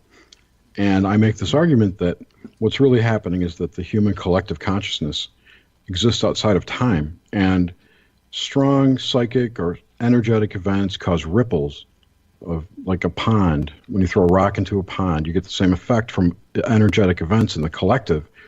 And those ripples move back, and the creative people pick those up as ideas or thoughts or fill-ins for things. And that's why you get so much of this echoing. It's not in your face, it's just kind of on the side. And I also argue that the stronger the event, the more echoing occurs, and possibly further back. So the bigger the wave, the further it travels, the more impressive it is because it's large or it's small, etc. That's what that's about, in about 1,200 words. I'm looking at all the pictures Yeah, here me now. too. The Trump president. Yeah, that was another one. Why, they have Trump as president in The Simpsons, and I didn't put it in here. I didn't make it. I didn't put it forward. This idea that The Simpsons was so popular that it may have even been targeted by the waves. That's kind of crazy talk right there, but it's possible. But it's one of those. I mean, everything is connected. And you see these archetypal type things that start popping up in culture. You have, I think, clear evidence that people share dreams and themes in dreams. And I think as the Dream App research starts to come out, you're going to start to see that people are precogging, if not events, just sharing experiences. And I don't see how that can't then propagate out into art and other things where... And that, right, I wonder about synchronicities. If synchronicities, a lot of them, not like what we were talking about before, or there's things that you see, numbers or signs that seem to correlate, but if that just isn't a reflection of the construct of reality, and we're trying to, pinpoint it on to something, but that's just how it is, and you're going to see reflections to it, and it hints at the deeper underpinnings of what's going on, that you could have an artist that would create a CD cover that exactly shows what 9/11 looks like, is released the day before, but that came from their mind and is real. 20 years before. Yeah. Oh, yeah. I mean, yeah, for all that stuff, it's... But, and then it could be all in both. Maybe some people also are trying to take advantage of making something happen, and the only way that you can make something happen is, it could be it's both are required. There's people that can take advantage of the system and push momentum into that at the same time while there's a natural process. I mean, it certainly would play into, the magical thoughts of government officials. Yeah, absolutely. It would play into everyone's thoughts. That was funny. You talking about the number patterns. As I wrote about that 2 years ago, or a year. Yeah, it was. Oh, fuck! It was a year ago. Those number patterns. You're getting a glimpse into the fabric of our rendering of the reality, like Neo. Well, I often wonder this too, and I'm gonna go into hippy dippy stoner land here. I'm already there. If everything we see a reflection of the Fibonacci sequence, essentially a ratio, and the difference between everything that we have in this universe, everything between us, as far as we know, is the relationship between particles. Quantum entanglement is them interacting with each other, the space, how close they get together, how many times they interact with one another. That this entire reality, everything can unfold from one very specific point. And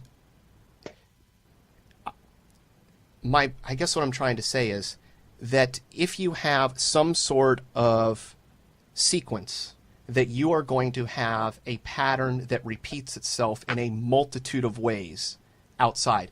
Kind of in the same way, and I know I mentioned this to you before, I see it up here in your Echoes of the Future, which is why I like it, where they can actually bounce a material. I think they take a piece of silicon oil and they bounce it on a film of silicon oil, and they start bouncing it up and down, and they send it through 2 slits, just like they would do a double slit experiment. And when they send it through, they see the exact same wave propagation of a particle going through and sending out a wave, and you see the exact same interactions on a macro scale. But it's using a material that can give you insight on a micro scale. And you see this in a lot of new science that's coming up. They're using, different types of larger systems to describe smaller systems, whether it be in the quantum physics, for scaling up and down and qubits creation and all that. So I wonder, in other words, if you can glean a physical large thing and glean from that how the double slit experiment works, I just see that as all being reflections of the base of reality in which everything has a repeating pattern. Everything kind of and so although it might be just that experiment that can be replicated, or different things that can all lead back to other things to give you, I wonder if it's not the same type way with archetypes, or of certain types of myths, or these, creations that we have, or different parts of consciousness. If those aren't part of this patterning, that you're going to get these things in the sequences, and those are the kind of glitches within the Matrix. Which is stored in Utah, I believe. The Matrix, that's the quantum computers? Yeah. Yeah, exactly. Hey, you want to hear something weird? This is one of my thoughts about quantum computing. So, oh man, this is weird. The quantum computers allegedly talk to other dimensions, right? That the way that I gotta start back. So a regular computer works on bits, on-off switches. Basically, it's billions and trillions. Speed of light. Yeah, speed of electricity. It goes through these, and resistance. You get on-offs on trillion the scale that gives you the CPU power. But quantum computers work on these called qubits, which are quantum bits, which are trinary. They have a third state, and that state is undefined. And it's said that those states exist in parallel dimensions. Okay, so to the point where the work gets done incredibly fast, because there's already precognition of what's going to be the work they're going to be doing, because that reality is so close to ours that it's essentially a copy. So they're doing the same thing, that's great. Keep going down the line, so you get this incredible computing power, to the point where I've heard stories that they've gotten answers back before they even ask questions, or solutions to their problems before they've even finished asking the question. Doesn't that mean that we could be on exponential AI growth as long as it finds, and that's what scares me, because as soon as exponential happens, everything's out of the window. Everything. Right. I think it's already happened. And let me explain. Thank you. Because I have this other thought that these so my view of reality is that it's an expression of consciousness, and that these other realms are other dimensions, whatever you want to call them. We're going to just stick with dimensions, okay? And these other dimensions exist within our consciousness, but they have some kind of frequency barrier, something between them. However, the beings appear to be able to come back and forth. Perhaps. So if all these other dimensions exist within the human consciousness, not just mine, then that means that the quantum computers are actually connecting to our brains, to our collective consciousness to get this data, and it's basically using us as a giant CPU farm. That also could just point to that can all just be tangled in with simulation too, to me. Yes, it can. But now it looks like, something that's possibly running a simulation is now running the things. A copy of that is running things inside the simulation. It's a copy of a copy of a copy. How many levels? Simulation within a simulation within a simulation, like that old fucking Berenstein Bears lunchbox that he was carrying the lunchbox that was the lunchbox. Man, I remember when I was like fucking 7-8 years old getting caught up fucking with my magnifying glass, and it just fucking floored me, the fucking dynamics of it. Yeah, it's crazy. And unfortunately, I got to run, boys. The Rick and Morty episode with the battery. I haven't got there yet. Watch that, because it's exactly the same thing. What season is it? I think I need to go in order, though, right? No. There seems to be some sort of order to them. It's minuscule. Is it? It's a great show, though. It is. I've been loving it. It's about Summer. Summer wanted to go on an adventure, and it turns out horrible. But it's got some... Is that the one where, because she has boobs? No. Oh, where he's like, see what happens when you bring boobs into other dimensions? Maybe. Is it the one where she's stuck in the spaceship and the cops come around? All right, now I have to watch it. That line alone. No, I don't think it is that one. I think it was something happened, and they just, the second they popped into that other world, fucking all these things started chasing them. And I think it was ended up where Morty was like, got pregnant with a little baby, one of them. I think they were in the Gazorpazorp. Yeah, that's right. It was the Gazorpazorp planet, yeah. Yeah, so he had the baby of the fucking thing. Yeah, that's right. He had the baby after fucking the sex doll. That's right. And that's why they went back there. Summer ended up going someplace because Morty was busy with the baby or whatever. Yeah. Yes. It's fucking unbelievable to me. I mean, and to be honest, that's the only fucking kind of TV I watch these days. I almost find it gives me some sort of fucking break. Because it's so ridiculous, it actually gives my mind a break. Like, I do that. I do a lot of, Arrested Development I can watch over and over again and still find new gags. Yeah. And the other one is It's Always Sunny in Philadelphia. Pretty good show. Those are like the three shows that now Rick and Morty's worked its way in there. But even The Simpsons and shit, I don't watch a lot of anymore. It's like those three are the three shows I watch right now. And if I'm not watching that, I'm watching YouTube or a documentary of some kind. Same here. But yeah, for some reason, those absolutely ridiculous comedies just seem to give my brain that break it sort of seeks. Check out Adventure Time if you can sometime. It's what the guys who created Rick and Morty did before Rick and Morty, and that has some really interesting esoteric stuff, like summoning demons in the corners of rooms, kind of thing. Yeah, I'll check that out for sure because Rick and Morty was a hit. Okay, I got to run, boys. Unfortunately, my fucking families. We're also recording an intro tonight for something for CRUZ and Mistake. If you guys aren't busy. I'm going to eat fucking a couple 100 milligrams of THC and watch James's band play at my buddy's bar tonight. Nice. Tell him I said hi. Yeah, I will. Absolutely. Cool. But give the spook a high five for me. Yeah. But okay, next time for sure. Saturdays are good nights usually for sure. Yeah. Well, I think they're pretty much doing shit every night lately. So. Yeah, it seems like it. It does. Okay, boys. Yep. Take Later, care, Darren. Thanks. See you around. Okay, ciao. Bye. Yeah, what was I gonna say? I can't play World of Warcraft when Skype's running. That sucks. Yeah, I'm probably gonna end up migrating to Zoom as long as I can get all my audio figured out. It's one of those I have to spend the time to do it, and as long as I can spend the time and it gets done, I don't want to transmit over and then go, fuck, I lost my podcast. Right. I know. It's like every week after the Hive, I'm like, I'm going to spend the time to learn how to work the damn audio shit and make the correct connections and whatnot. And it's always like a half hour before it starts. I'm like, oh, fuck, I forgot to do that. Oh, yeah. Like, here's a dream of mine. I want to start doing full synthwave music intros for the podcast, design them all on my own using a Korg, DNS, whatever. It's built into my 3DS. It's got a 3D oscilloscope. It's built just like... But I actually have to take the time to learn how to make music for the first time on this thing, which means I'm going to have to fucking sit down with this thing for like 2 weeks. Every day playing. I would love to do that, but there's no way I can do that. Check this out. Where is that thing? I have... Hold on. I got something to show you. Are you not in a hurry, are you? Nope. Okay.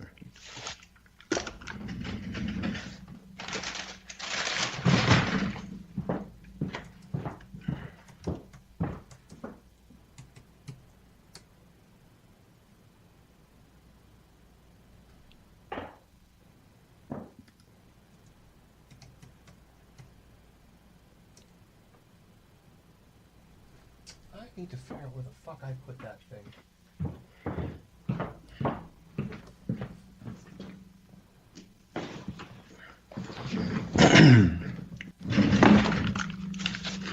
Yeah, so I like to support Kickstarter stuff that's cool. Things like that, you know, instead of buying crap. So one thing I invested in or got into last year, it was early 2016, was this thing called Remedy.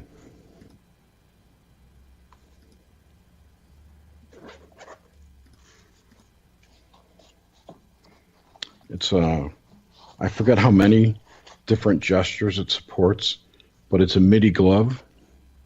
Can you see this? Oh, neato. Yeah. And it's got a USB connection. You plug it into your software, whatever that be. It's a MIDI device controller, I think. So once you set up all your samples to have different gesture triggers, you can then play the glove in the air and whatnot. Oh, that's neato. How is it effective? I have not been able to use it because it's all Mac.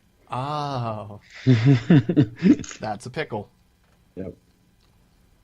So it's interesting, and again, I'm in that boat you are. I have everything I need to make the music, but I don't know how to do it. I'm very lucky. My cousin lets me use all of his music, so I'm allowed to splice it and do whatever I want with it. He just says, take it, put it out there for free, no questions asked. I'm like, I'll promote the shit out of you, dude. I love you. There's tons of free music out there. That's true. Yeah, but you can take... I'll find you a video that has some of the... like demonstrations of how people use it. I mean, you can make it so when you squeeze your fingers in and out, it goes... I've seen people modifying the Power Glove to work on modern computers, which...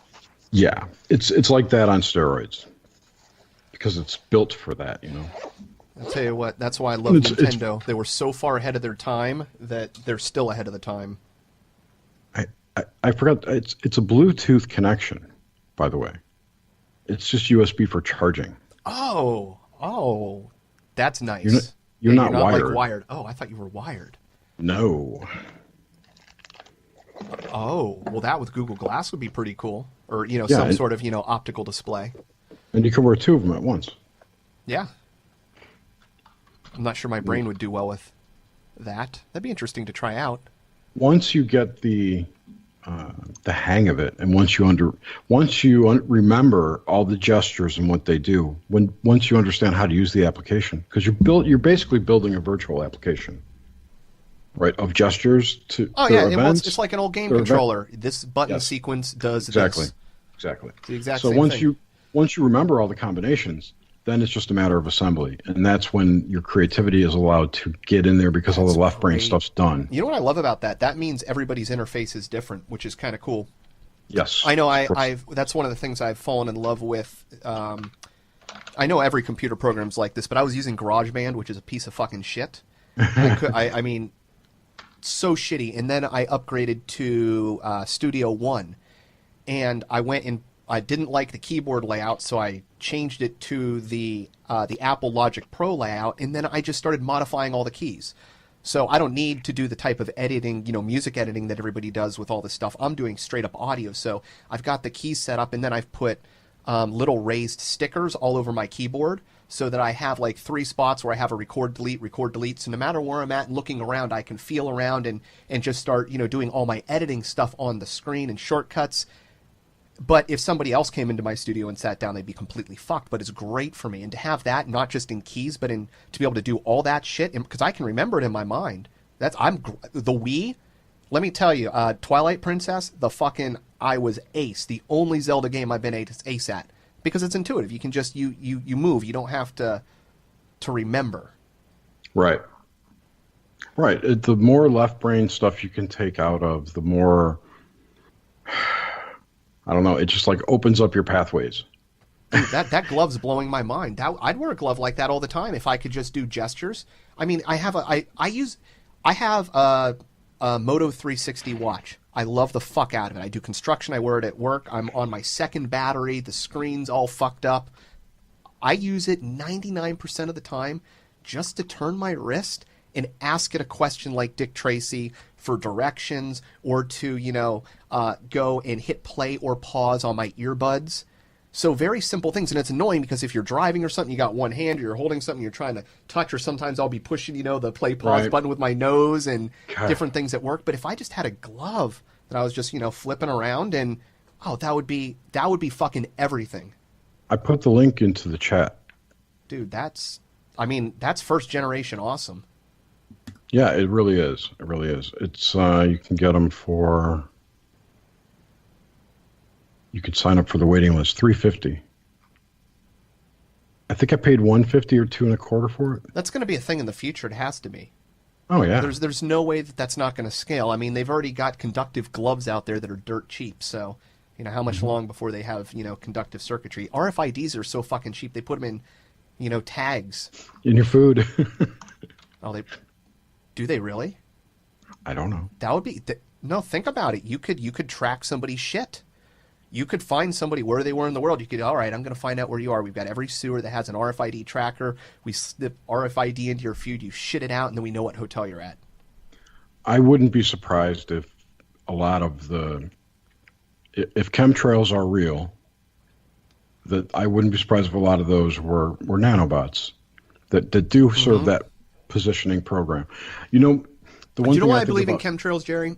I live by an airport, and I see spraying of kerosene, which really pisses me off. And Pete, I don't know if you're aware of this. If you live near an airport, if you have screens, feel your screens are always going to be greasy, because the FAA requires them to fly with so much that they can't land if they're doing a proper run. So they'll dump fuel out as they're coming into land. But in addition to that, I have one property that we manage over on the island. It is literally in the direct flight path of Palm Beach International. Planes fly over it all day long. When I mean dead over, high noon, you're getting a shadow over the house. Most of the time, depending on the weather and such. But you will find blowing out of the air that chaffy stuff that they talk about. It's like a plasticky fiber. It's not coming from anywhere except for fucking straight up in the sky. And, I mean... It's a large enough property. There is nothing around that it's blowing from. There are no other structures. It's right there. And so for me, I've been a full-on believer because I see it probably every 3 or 4 months. I'm like, what the fuck is all this shit? And it's everywhere. I'm 50 miles from the airport. I'll say that I know there's something being sprayed, okay? Or that there's some exhaust from some planes that cause a persistent condensation layer that spreads out on whatever level of the atmosphere that is. I see it. I've observed it. I've got pictures of it. I've got time lapse of it happening. I know it's happening. Whether or not it contains aluminum, barium, and strontium and all the other nasty shit that is alleged to be in it, I can't say. You know what's crazy? People think there has to be a huge conspiracy with millions of people involved or whatever, or not, however many people you're going to need to fly these planes. Right. No. In my mind, it would be an additive. It's the same thing that, we have all these toxic metals throughout the, U.S. You still have it. You have lead in the soil in major cities because we were putting it into our gasoline because it can express itself out. These are metals. So I think that if you're going to do a dispersion system, you figure out some sort of nanoparticle that you can just add as a fuel additive. And then to truly figure out what it is, you need access to the fuel. You need the ability to figure it out. And it might not even be on all of them. It could just be something where it's targeted so that you have one this type of here. engine. Like one type of engine would need one type of fuel. Yeah, and who knows? Or it could be even something really crazy where it's set up so that it only happens when you add two parts or two something together. You know, look, RCIA this goes back to Batman for me because yes, remember the very first Batman? Fuck yeah. The Joker mixed all the things together. That's kind of what we're seeing right now. But I did want to say that barium is definitely a fuel additive for reduction of static sparking that can cause fires. So they add barium to fuel. Oh my God. Barium's terrible stuff. It's mandated by the FAA. Wow. That blows my mind. I didn't know that. Yeah. Wow. Well, so, you know what's crazy to me? It's out of the chemtrail thing. You know, it's not chemtrail. That's the government doing it for our safety. Here's the proof that there is something to it, right? Fuck, I said right. Sorry about that. 9/11. Air traffic shuts down. The temperature in the U.S. changes by several degrees because we don't have natural persistent condensation from clouds that are created by aircraft. So that in it alone, it's like, do you realize how much fucking environmental change the, flying of airplanes is doing?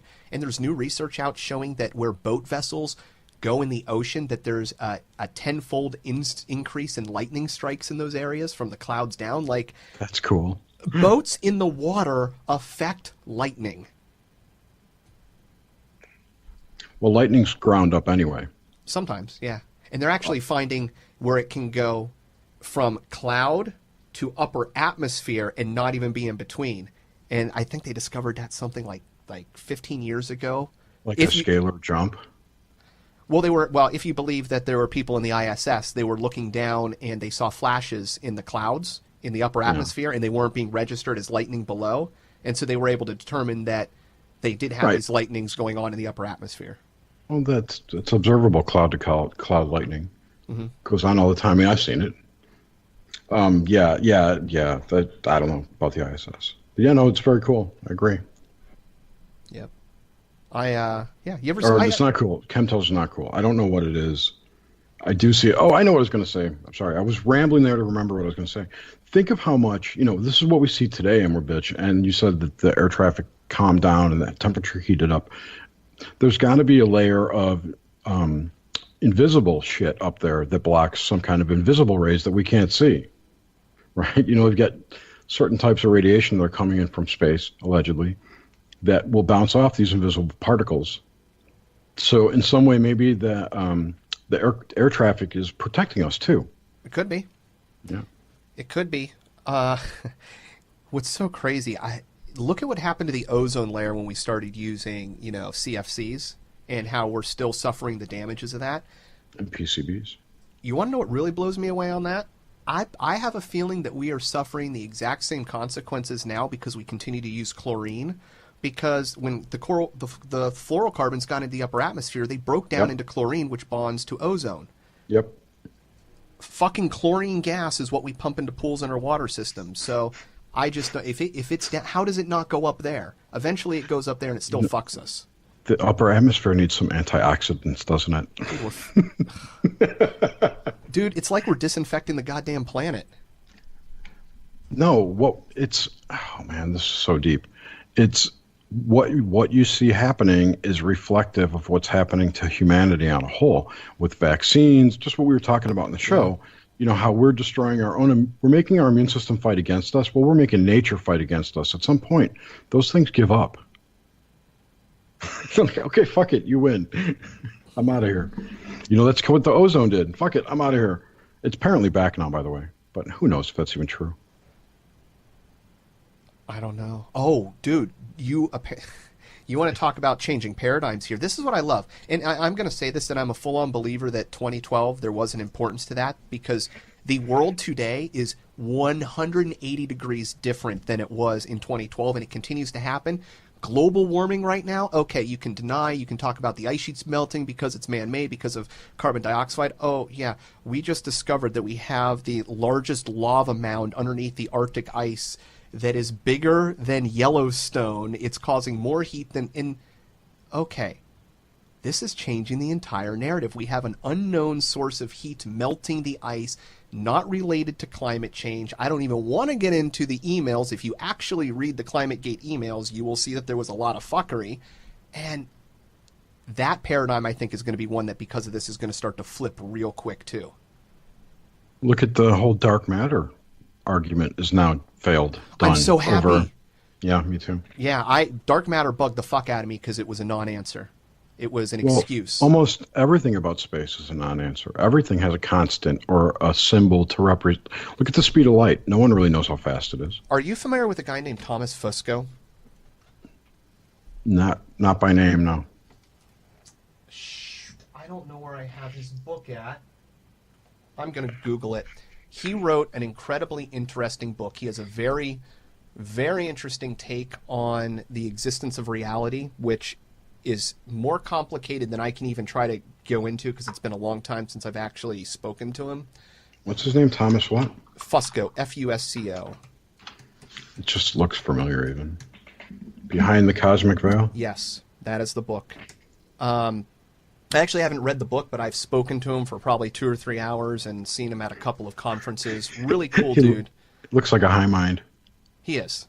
Awesome. He's very religious, but he takes a lot of his beginning understandings of physics from the Bible.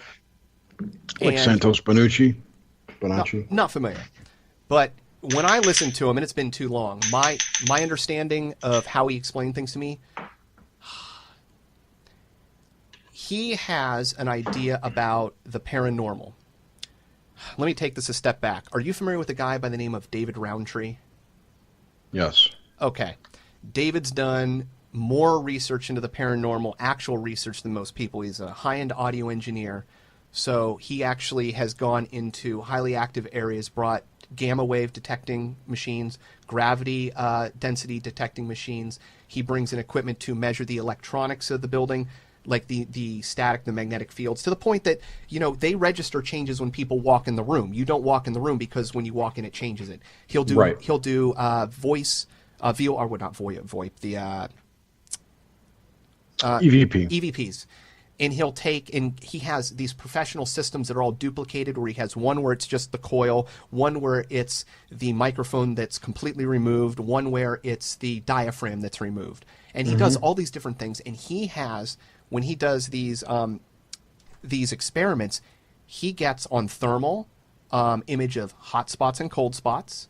He gets, at the same time that there's manifestation of things that people are experiencing, he will get changes in gravity. He will get a gamma ray burst, or a harmful radiation burst coming out, which is also interesting because it explains the high cancer rates among paranormal researchers.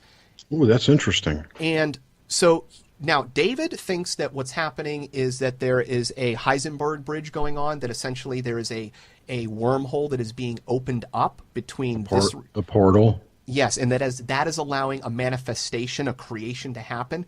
David Fusco, on the other hand, is of the mind that just like the singularity that created everything, that this is essentially the same type of thing, in that you're having, instead of a wormhole, you're having a natural phenomenon that is happening that is able to manifest when it interacts with our thoughts. And that's why you get these essentially all of his physics of trying to explain the environmental effects either lead towards some sort of singularity or portal. I can't do it justice, but when he explained it to me, it was just really, really interesting. Okay, we need to watch this guy. And he, from the very beginning, was saying dark matter is bullshit. There's nothing to dark matter.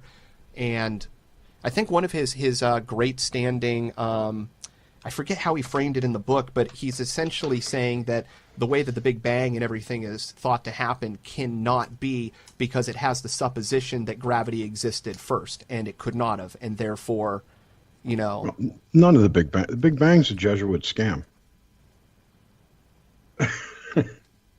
No, no, that's. I mean, it's It's basically taking creationism and moving it back so far where you shouldn't question it. Kind of like globe Earth. Or space, even. If I had to bet my money, it would be completely cyclical, and that there is no beginning or end. I don't know if you've ever listened to the Neil Adams stuff about the expanding Earth theory. He was on the Grimerica show. Really, Neil Adams. Neil Adams. That's who I'm talking about. But what if there is no universe? What if? Okay, there is. I'm not saying it's not. I'm not saying it can't be observed or what we observe. You know, what I'm saying is I guess what I'm saying. What we see may not be the way we're told it's described to us, right? Yeah. So what if this expanding universe and all this is just numbers that have been given to people who have interpreted it that way? But what if it's representative of consciousness? What if expanding universe means that human consciousness is expanding? What if that's just a reflection of that? There is a thought that why limit evolution to our understanding of plants and animals? Why can't it be everything is evolving, including the universe around us, and we are part of that? And that's one and that's why I go to cyclical ideas. And the reason I mentioned Neil Adams is... I wasn't saying you're wrong. Everything is cyclical. I totally agree. So Neil Adams. Yeah. Well, he has the expanding Earth theory. And if you look at photos of Europa, Mars, and Earth, and you look at the way the plates are and you move them, it appears that there has been expansion, that these structures are actually growing from the center. Now, he has an idea called pair production, that there's this thing in physics that we know that during certain radioactive... like certain things that we produce, and they think it can happen inside of singularities or black holes, that you have this, something happens where there's this interaction, half of the matter goes into the wormhole, half of it comes out, and you end up with an extra proton than you had before, and it's very minuscule. It's Hawking radiation. Yes. So you can have essentially Hawking radiation, he called it proton something, but increasing in the inside of the Earth. So what if you have black holes in the universe that are constantly sucking things in, they're constantly seeping and leaking out into other areas. These things get grower, they start to suck things up, and that's when I talk about cyclical. This whole thing could just be a machine that goes on, and that's why those ideas I'm going, okay, well, that really interests me, because the Big Bang, that shit doesn't make sense. But the fact that, hey, we find humanoid bodies that go back millions and millions and millions of years, and we just assume that they're us, well, maybe this is a body type that manifests and works, and it always will be, and it always can be here as long as the conditions are right. And no matter how far you chase back the geologic record, you're going to find evidence of that evolution. That's what I see more than like... because there's only a fixed set of life forms that can exist here in this frequency range. Light and sound. All the frequencies that are in this realm dictate what can be here. And what's crazier, if you listen to that Paul Stamets thing and you believe that he's talking about mushrooms cultivating the environment, if they could cultivate the environment like we talked, the stressors make you what you are, if you stressed an animal to make and divide animals into exactly what you want, you now have an organism that has existed for 2 billion years on this earth, capable of withstanding all of the catastrophes that have hit us.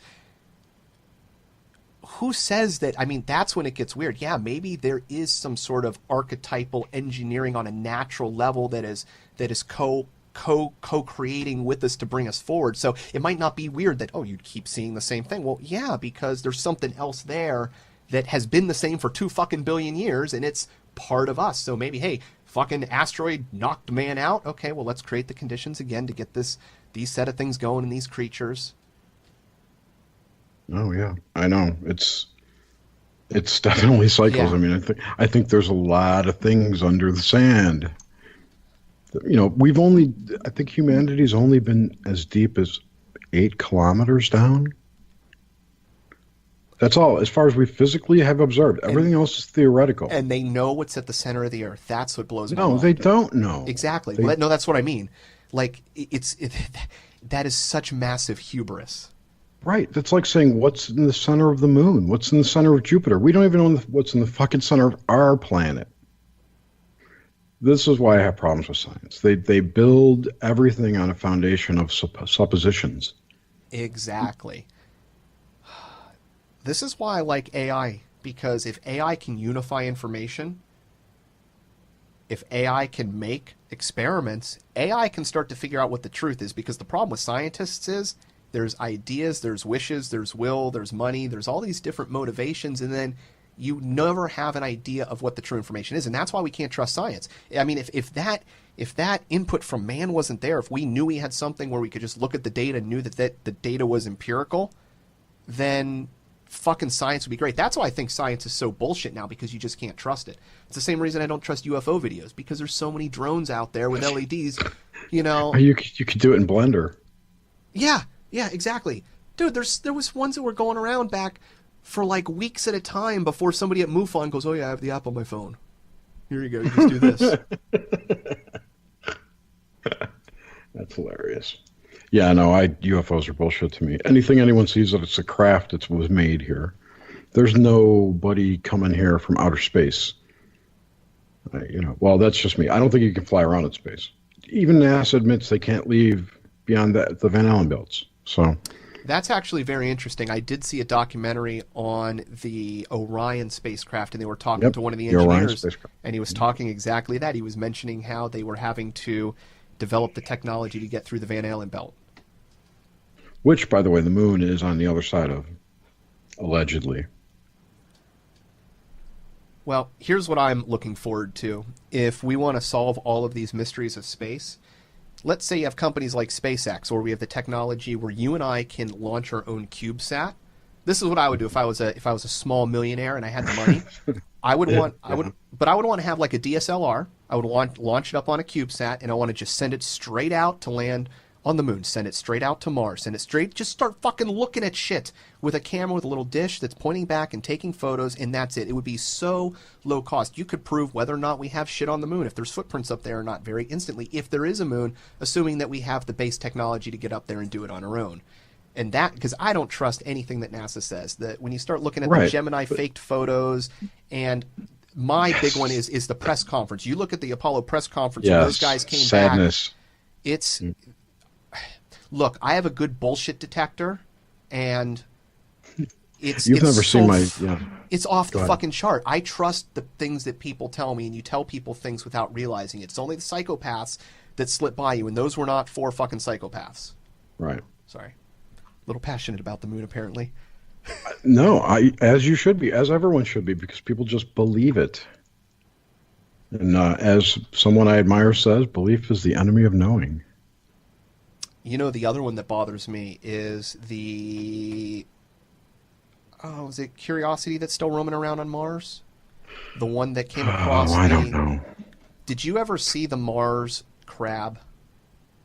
Yes, in the cave thing, yeah, I saw it. So, you want to know what bothers me? And I don't know if I have it still. I found a couple of photos of crabs as fossils that had been petrified in stone, fossilized, and taken out. And you know what? They looked an awful lot like that thing in the corner. I go, okay, so if I see this geologically unearthed, and I see that thing that over there looks like a fucking crab, it could be a fossil. Why? Why would you not go and look at the most interesting thing that looks... Because if it's not, great. I think that, and that's the stuff that blows my mind. I'm going, no, this is bullshit. There's also a couple of, things that have been found that are incredibly indicative of, like, coral type growths. The fact that you have certain things that appear only on certain sides of rocks, the fact that if you flip the color scheming on the wheels to represent actual color, you bring out blue in the sky, which they've started to do again actually in some of the newer stuff. In some of the older photos, if you color scale back correctly, the stuff that appears on certain sides of rocks starts to get greenish hues to it. So they exhibit some kind of luminescence, or it's just a color change? No, you know how moss grows on one side of a rock? Whether it be from wind, the same type of thing that you actually have. And it only makes sense. We're finding water all over the place. We're detecting steam in the air. We're now finding that it actually has ice caps, that you can see snow during certain times of the season. And it has a blue sky. Yeah, and this is the other big thing. The first time we went there, we detected microbes in the soil. The first test we fucking did. I know. And they're not even doing it right. There's a guy out there talking about how the data proving there's active life forms there is being squashed. I can't remember his name. Let's prove that there's life on Earth, or life on Mars. We're going to do the same thing. If we can do it on the cheap, let's take a petri dish that's sterile. with a microscope or some sort of, high-end camera with a microscope on it and just see what fucking grows. Maybe something's going to grow that we've never seen grow before just by putting a petri dish up there. Or even better, what if you could just put a petri dish with a microscope, just land it and see if stuff grows? Do that in fucking a dozen spots across the planet. It's not a big deal. That's simple science, but instead we're sending up these rovers to drive around, talking about not putting cameras on them. Well, maybe it's in the desert. Right.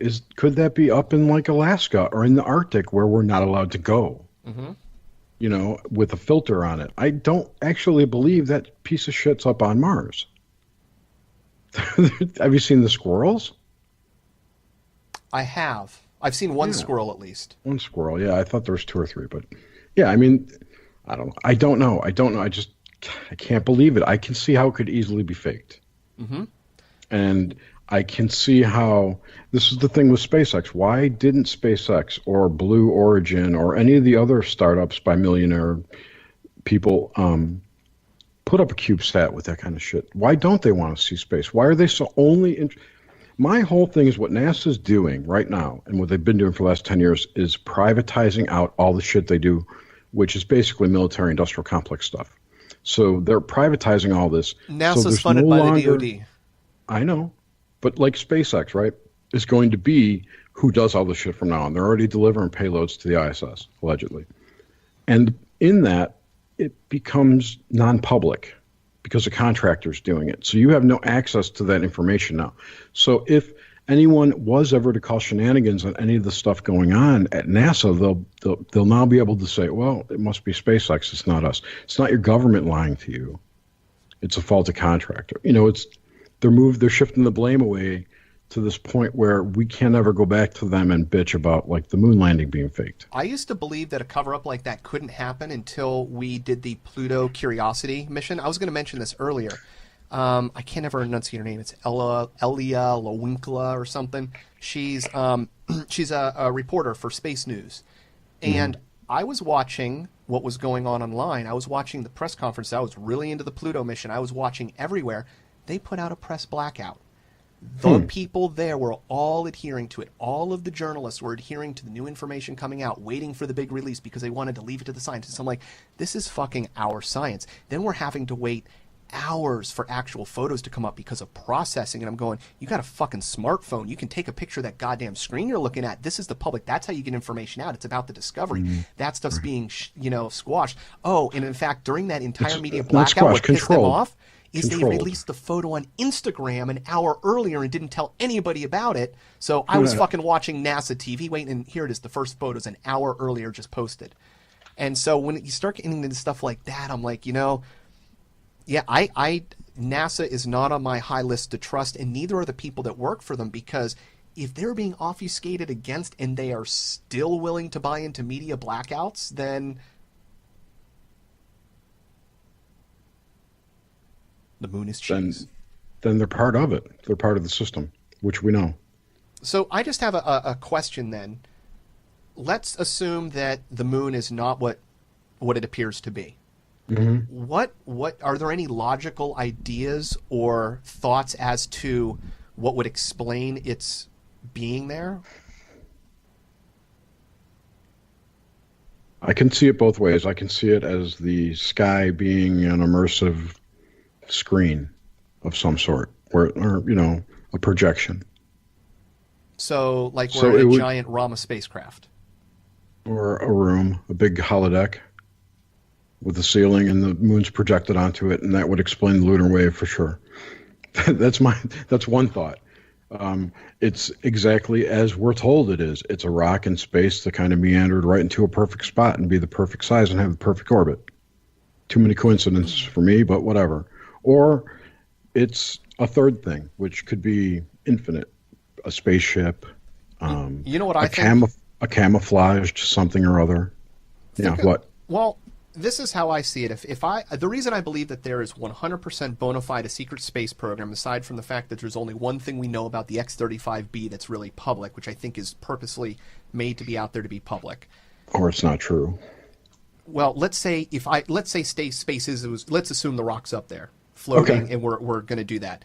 Then I would want to look outward. Just as much as I would want to look back, I want to be looking at North Korea, but I want to look at what's going on out there, because if you look at you look at videos of UFOs, hey, there's shit going on that we can't explain that flies through the sky. We should be looking out there too. You have a perfectly positioned rock that's geocentric, that stays in one direction, that can look back outward. So I don't have the hubris to think that man has never gotten to great heights in the past. I don't think that this is the one mode of technology or way that we can go. I think there's an infinite amount of time and ways that things could have been done. Like I was saying, you know, hundreds of thousands, millions of years ago, there could have been people, creatures, someone else who used the moon as a natural, purposefully put there as a tool. It helped both with, that's what I think it was. That's why I think that it makes so perfect sense. And so it's a Death Star from another galaxy or solar system that just moved here. It could be our device that we came here from, rather. My question to you would be, why haven't we gone back to the moon if it's real? And if we have gone, would be, you know, a multitude of questions. But why did we go there in the first place?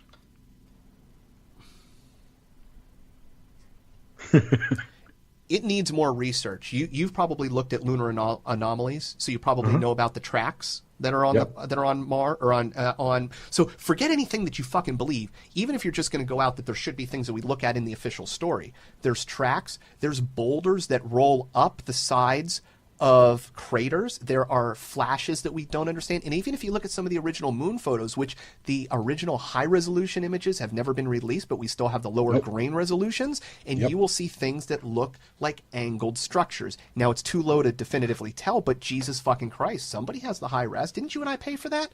You're right, my parents did. But fuck, man. Kennedy died for that shit. Maybe, maybe not. This is the thing that gets me. I'm trying to find a good example for you here. Where's that? Why does this split into two screens all the time? Can I just share a window? I guess not. Share a screen. I'll share this one. Okay.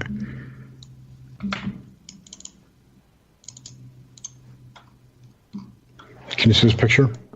Yeah. All right, I took this.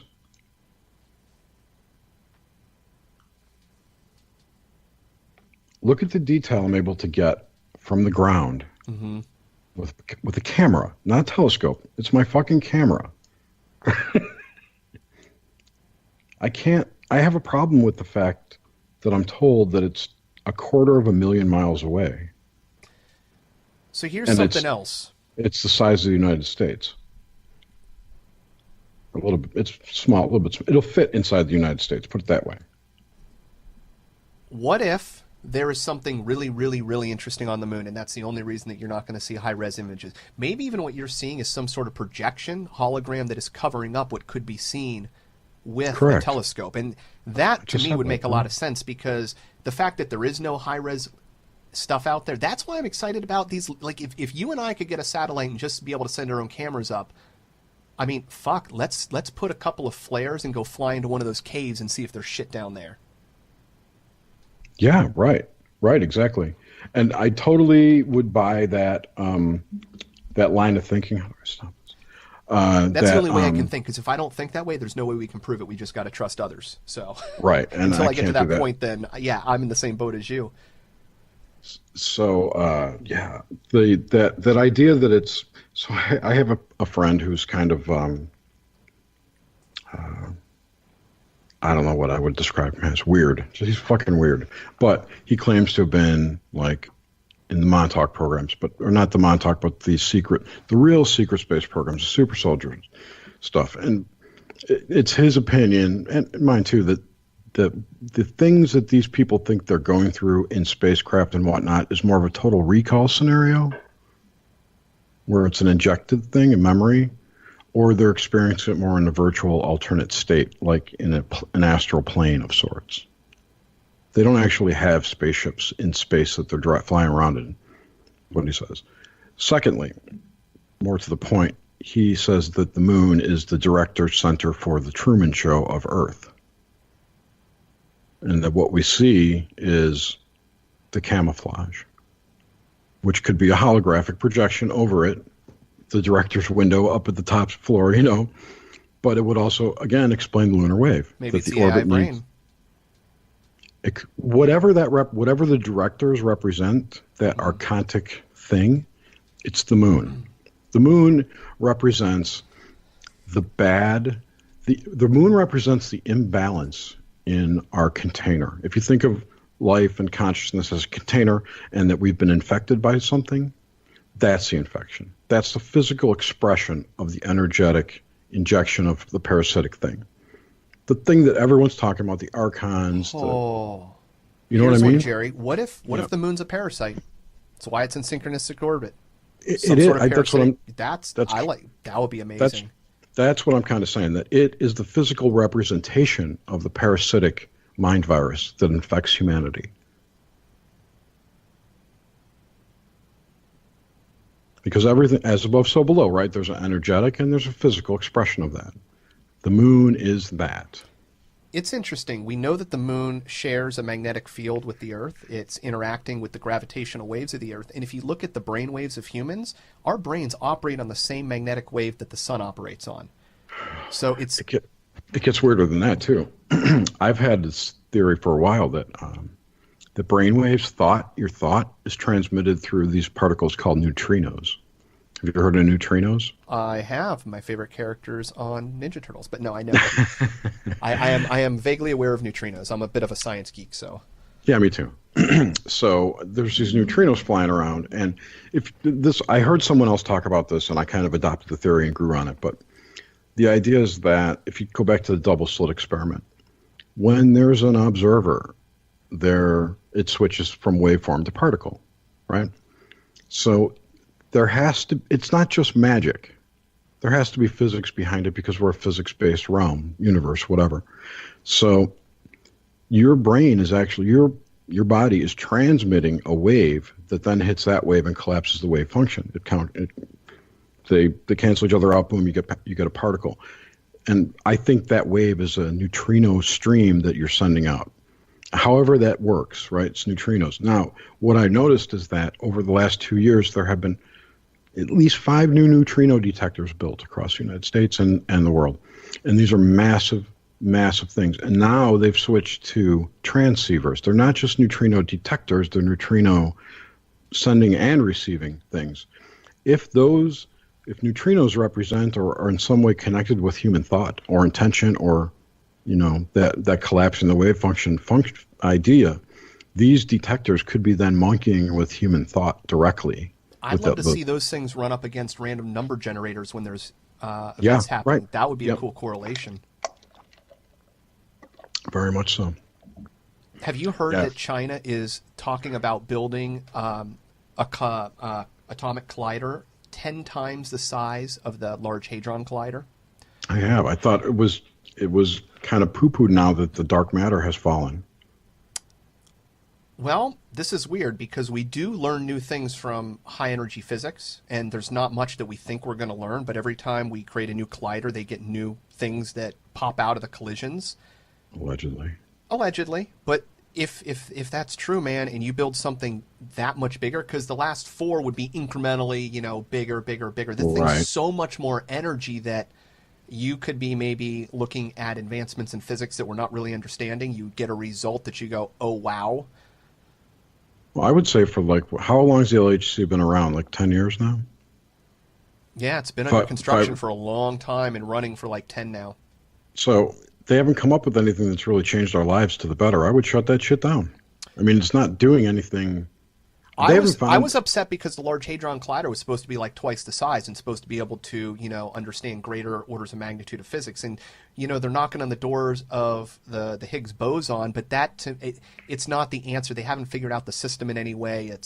I don't think that this machine was capable of unlocking things the way that it needed to. So I think we kind of turned the key, but, But what if that's not the way to unlock things? What if they're what if they're doing more harm than good? What if, not that I'm saying they are, but what if that's not the way to understand things? Or thirdly, if we are in some kind of simulation, they're never going to get anywhere. Well, if reality isn't what we fundamentally understand it to be, it doesn't matter if the Earth is flat or if we're in a simulation or not. Exactly. And let's just go into this. Let's say we discover evidence of simulation. That doesn't mean jack shit, because a simulation and a simulation and a simulation, is it all based on, there's something that's there, whatever that base core. So ultimately, to me, whatever I know as knowledge is not anything that I will put in a box and lock in as being solid truth. I look at the world objectively and let it fit me. And the more I see the world, I kind of see that, it would make more sense that there is a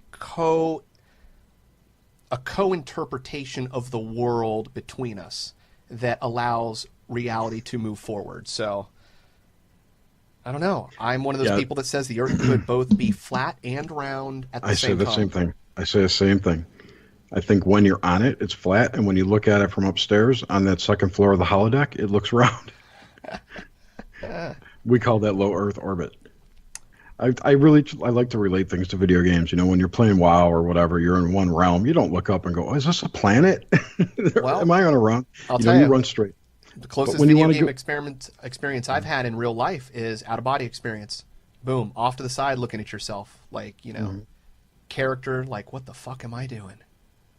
I've never had one. Well, I wouldn't recommend it. It wasn't exactly a pleasant experience. I have a lot of, I guess I would call them beliefs right now about what the astral plane is, what it represents, what the spirit realm is, what it represents. I think I put those things in the category of the fuckery. I strongly believe that spirituality, quote unquote spirituality, is a technology that we don't understand, and it's one that's being used against us. You know what's amazing? Everything around us, including technology, comes out of the mind, comes out of our thought, comes out of the things that we do, the things that people draw, sigils, whether it be a diagram to build something or... So, yeah, they are all manifest thought. That's why I truly believe that the animistic view has value, that the things that we create pull in their own kind of life. Yeah, because we are creator beings. And we make these things manifest. And the story that I like, the one that I stick with, is that we co-create in dream time together. There's a dream space where everyone can go and be. We, as humanity, we have a collective creation. We have a maker room, a maker shed that we can all go to and co-create. And it's those on the dark things, side of the moon. It's virtual. It's in our consciousness. Yeah. It's another dimension, whatever it is. But we co-create in there, and that becomes manifest here. And I think that knowledge has been lost. And I think it's starting to be rediscovered, and things are happening, and it's changing. That's why I think things are changing so rapidly. One of the things that I find most interesting about placebo effect, or people like Wim Hof that can change and modify their bodies in such amazing ways, there's this idea that consciousness is reverse, that the consciousness is actually creating the biology that's happening in your body. Therefore, your thoughts can truly affect that biology and how it's being created. So I totally believe that.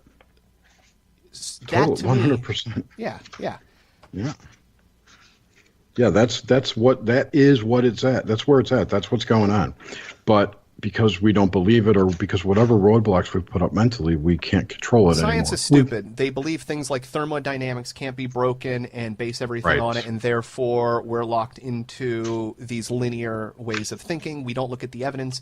Look, precog, things like that, experiments, it is beyond proven that people can anticipate the future. You can sit somebody in front of a screen in which they will flash random images of things that are happy, then a high sex or a high violence. You might see somebody murdered, you might see a high pornography scene, and they will start to, before the machine registers the point at which it's going to put in the randomization to flip this, your body, milliseconds before, will start to react to it. It anticipates it before it has happened in time. And that experiment is provable over and over. Plus, they can do the thinking about people and the people thinking that they're being looked at. Just do it as you're driving. If you want to fucking prove it to yourself, stare at people with the intent of looking at the back of their neck and trying to make them look at you. And my numbers is about 1 in 100 people will look at you. There's some people that pick it up, and some of those people, I mean, they fucking know. Get some dirty looks. Oh, yeah. So that to me is all you ever need to know. My first thought when I see hot chicks is like, I am kissing your beaver. I always look for a response there. Never happens, so. I'm always Ever hoping since- for the biker chick that's going to flash me as she's going by on the back of the bike. I saw this YouTube guy who was allegedly a vampire make this chick totally orgasm in public. It looked legit. I don't know if it was. Well, I could do that too. Was he doing anything special? No? Well, not that you could see. Oh, am I like... Remotely. Sorry, I left remote. that part out. Yeah, I could do that too. Yeah, I know. That would be handy. It would be awesome. You know, it probably was. It's probably just one of those Bluetooth apps. He was on a tour, and she was the tour guide. I'm going to find the video now. The first wave is 38.5% downloaded. Wow. You do have good internet. It's actually pretty slow. It's only at 2.1 megabits per second. Megabytes. Sorry, megabytes. Here about 3 or 4 weeks ago, I guess, I was getting between 0, 0.2, and 1.1 upload. You know how long it takes to upload a 3-hour podcast in stereo? Yes, I do. I was like, what the fuck? Yeah, it was like 14 hours and shit, and I'm like, yeah, I can't handle this fucking There's podcast. the video of Vampire Anthony getting that chick off.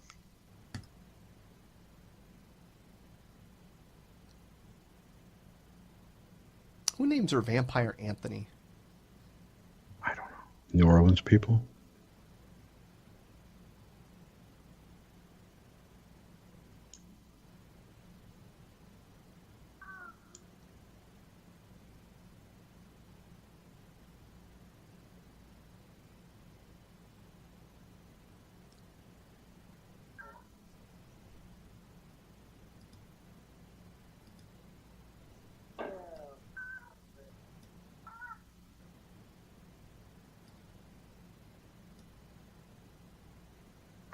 Oh, wow, he's got some great music too, doesn't he? Mm-hmm. I find it interesting, if this is true, I find it interesting that women lose control once they get like into that about to get off thing, you know? Like they can't even stop. The fat gay dude, I have no idea about him. The orgasm's around like 1 to 2 minutes. Oh, okay, yeah, I was scrolling too far ahead then. Mm-hmm. And he's not wearing a shirt either? No, that's vampire magic for you. He's not very, very well defined either. He's a little noodly. Wispy. Opens up spirit door, orgasm scene. Oh, wow, it's a very dangerous place to go. To open that door. Or to get ugly chicks off like that. Oh, I was in Starbucks today and there was a whole family with funky thumbs. Were they like Darren's thumbs? Does Darren have funky thumbs? Dude, look at Darren's thumbs. They fucking creep me out. Every time he posts a picture in the Discord. Are like short and stubby? Yeah, almost like Megan Fox thumbs. Yes. Club thumb. Yeah, they're weird. They're like native-y toe thumbs. I hate them. And in fact, I don't like them so much. They bother me so much when I was dating people. When I actually went out on a date, I would make sure that the person didn't have them before I went out with them. I've never had that. No, me neither. That I don't.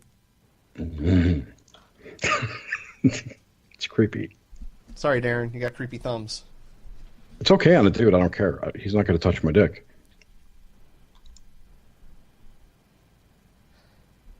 Where would the World of Warcraft logs be? Probably at the World of Warcraft logging cabin? In the toilet. Logs. They're in the logs directory. I found it. 6:30. Ah, well, should I let you get back to Warcraft today, Jerry? Feed your addiction? Drop some of that digital coke down your throat? No, I don't care. I don't have to play. I can't do any. All my shit's in Linux, and I could bullshit and make movies for the rest of the night. I don't care what I do. But I can't do that in Windows because all my shit's in Linux. If we move to Zoom, we could continue talking. We could. Actually, let me do this. I'm actually going to boogie because I just realized it's 6:30. Yeah. And my fiance is going to be home in about 20 minutes, so. Okay. Cool. Well, thanks. Yeah, no, dude, it was fucking awesome. I don't know if I'm going to be around for the Zoom tonight. I might be watching the fights at my buddy's house if I'm up to it, so. Okay, well, we'll be there. We're always in Zoom like every night. Cool. Just go into the chats and ask. And if you want to talk, say, I'm going to be in Zoom, or let's Zoom, or let's talk, or whatever. Awesome. And I'll let you know when this is going to post. Okay, cool. I'm not sure if it's going to be this weekend or tomorrow. It depends on which one I want to listen to and edit, because I got one with Grim in the bag from the few days ago. So. Yeah, no worries, and I'll mirror it on my channel. And I'll send you some links to my anti-NASA videos. You'll love them. Nice, nice. And I eventually need to get around to listening to your show, which the only thing is I'm so bad with YouTube videos. I would say don't bother. Okay. Wait till after. Wait till you have the experience before you go back and listen to other people's, because okay, we don't want you to be front loaded. Okay, that's fine. I won't then. Which is easy because I don't have the YouTube Red, so it's a pain in the butt. Between you and me, they're pretty boring. But everyone loves them. I mean, I don't get that. Yeah, I feel the same way about FTK half the time. Some of the times people are like, I love that episode. I'm like, oh, good. I thought I was deaf. I know. And I hear, did you listen to the episode we did with RYNE, which is really good, actually? RYNE. Yeah. On CRUZ Mistake. Yep, I loved it. Yeah, we talked about that was really good, right? But I've been on other ones, like with SMQ, which I felt like, oh, that was just a waste of time.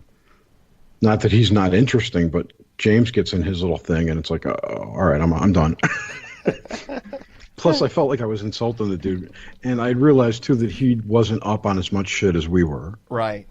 Well, James has gotten a lot better. He's honing himself. He's I'm not complaining about James. Yeah, oh no, I know. I'm not. I'm giving him mad props because when he was on FTK, we were talking about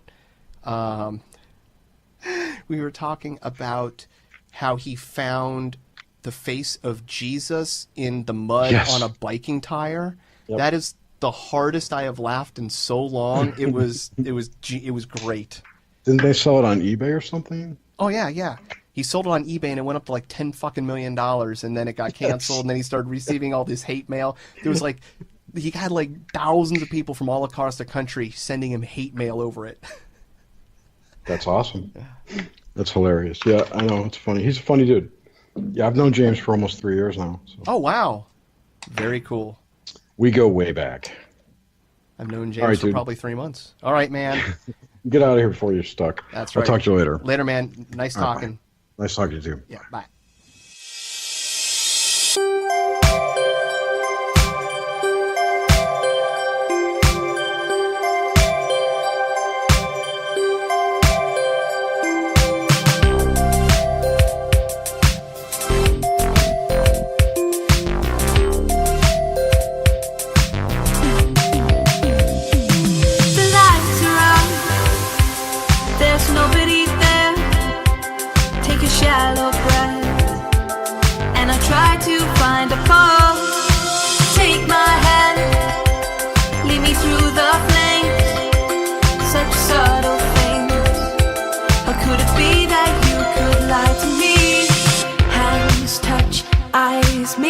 One short heartbeat, hands touch, eyes meet. Never really wanna be standing here alone without you, but you bring me to the edge. Everybody wants to see me standing here alone without you, but I can't pull myself back in.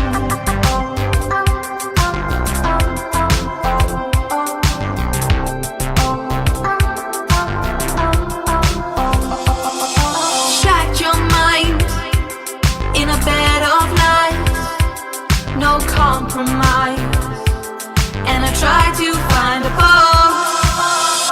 Hands touch, eyes meet, one short heartbeat. Hands touch, eyes meet.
You won't have to hijack a ride this time. My sergeant will take you straight home.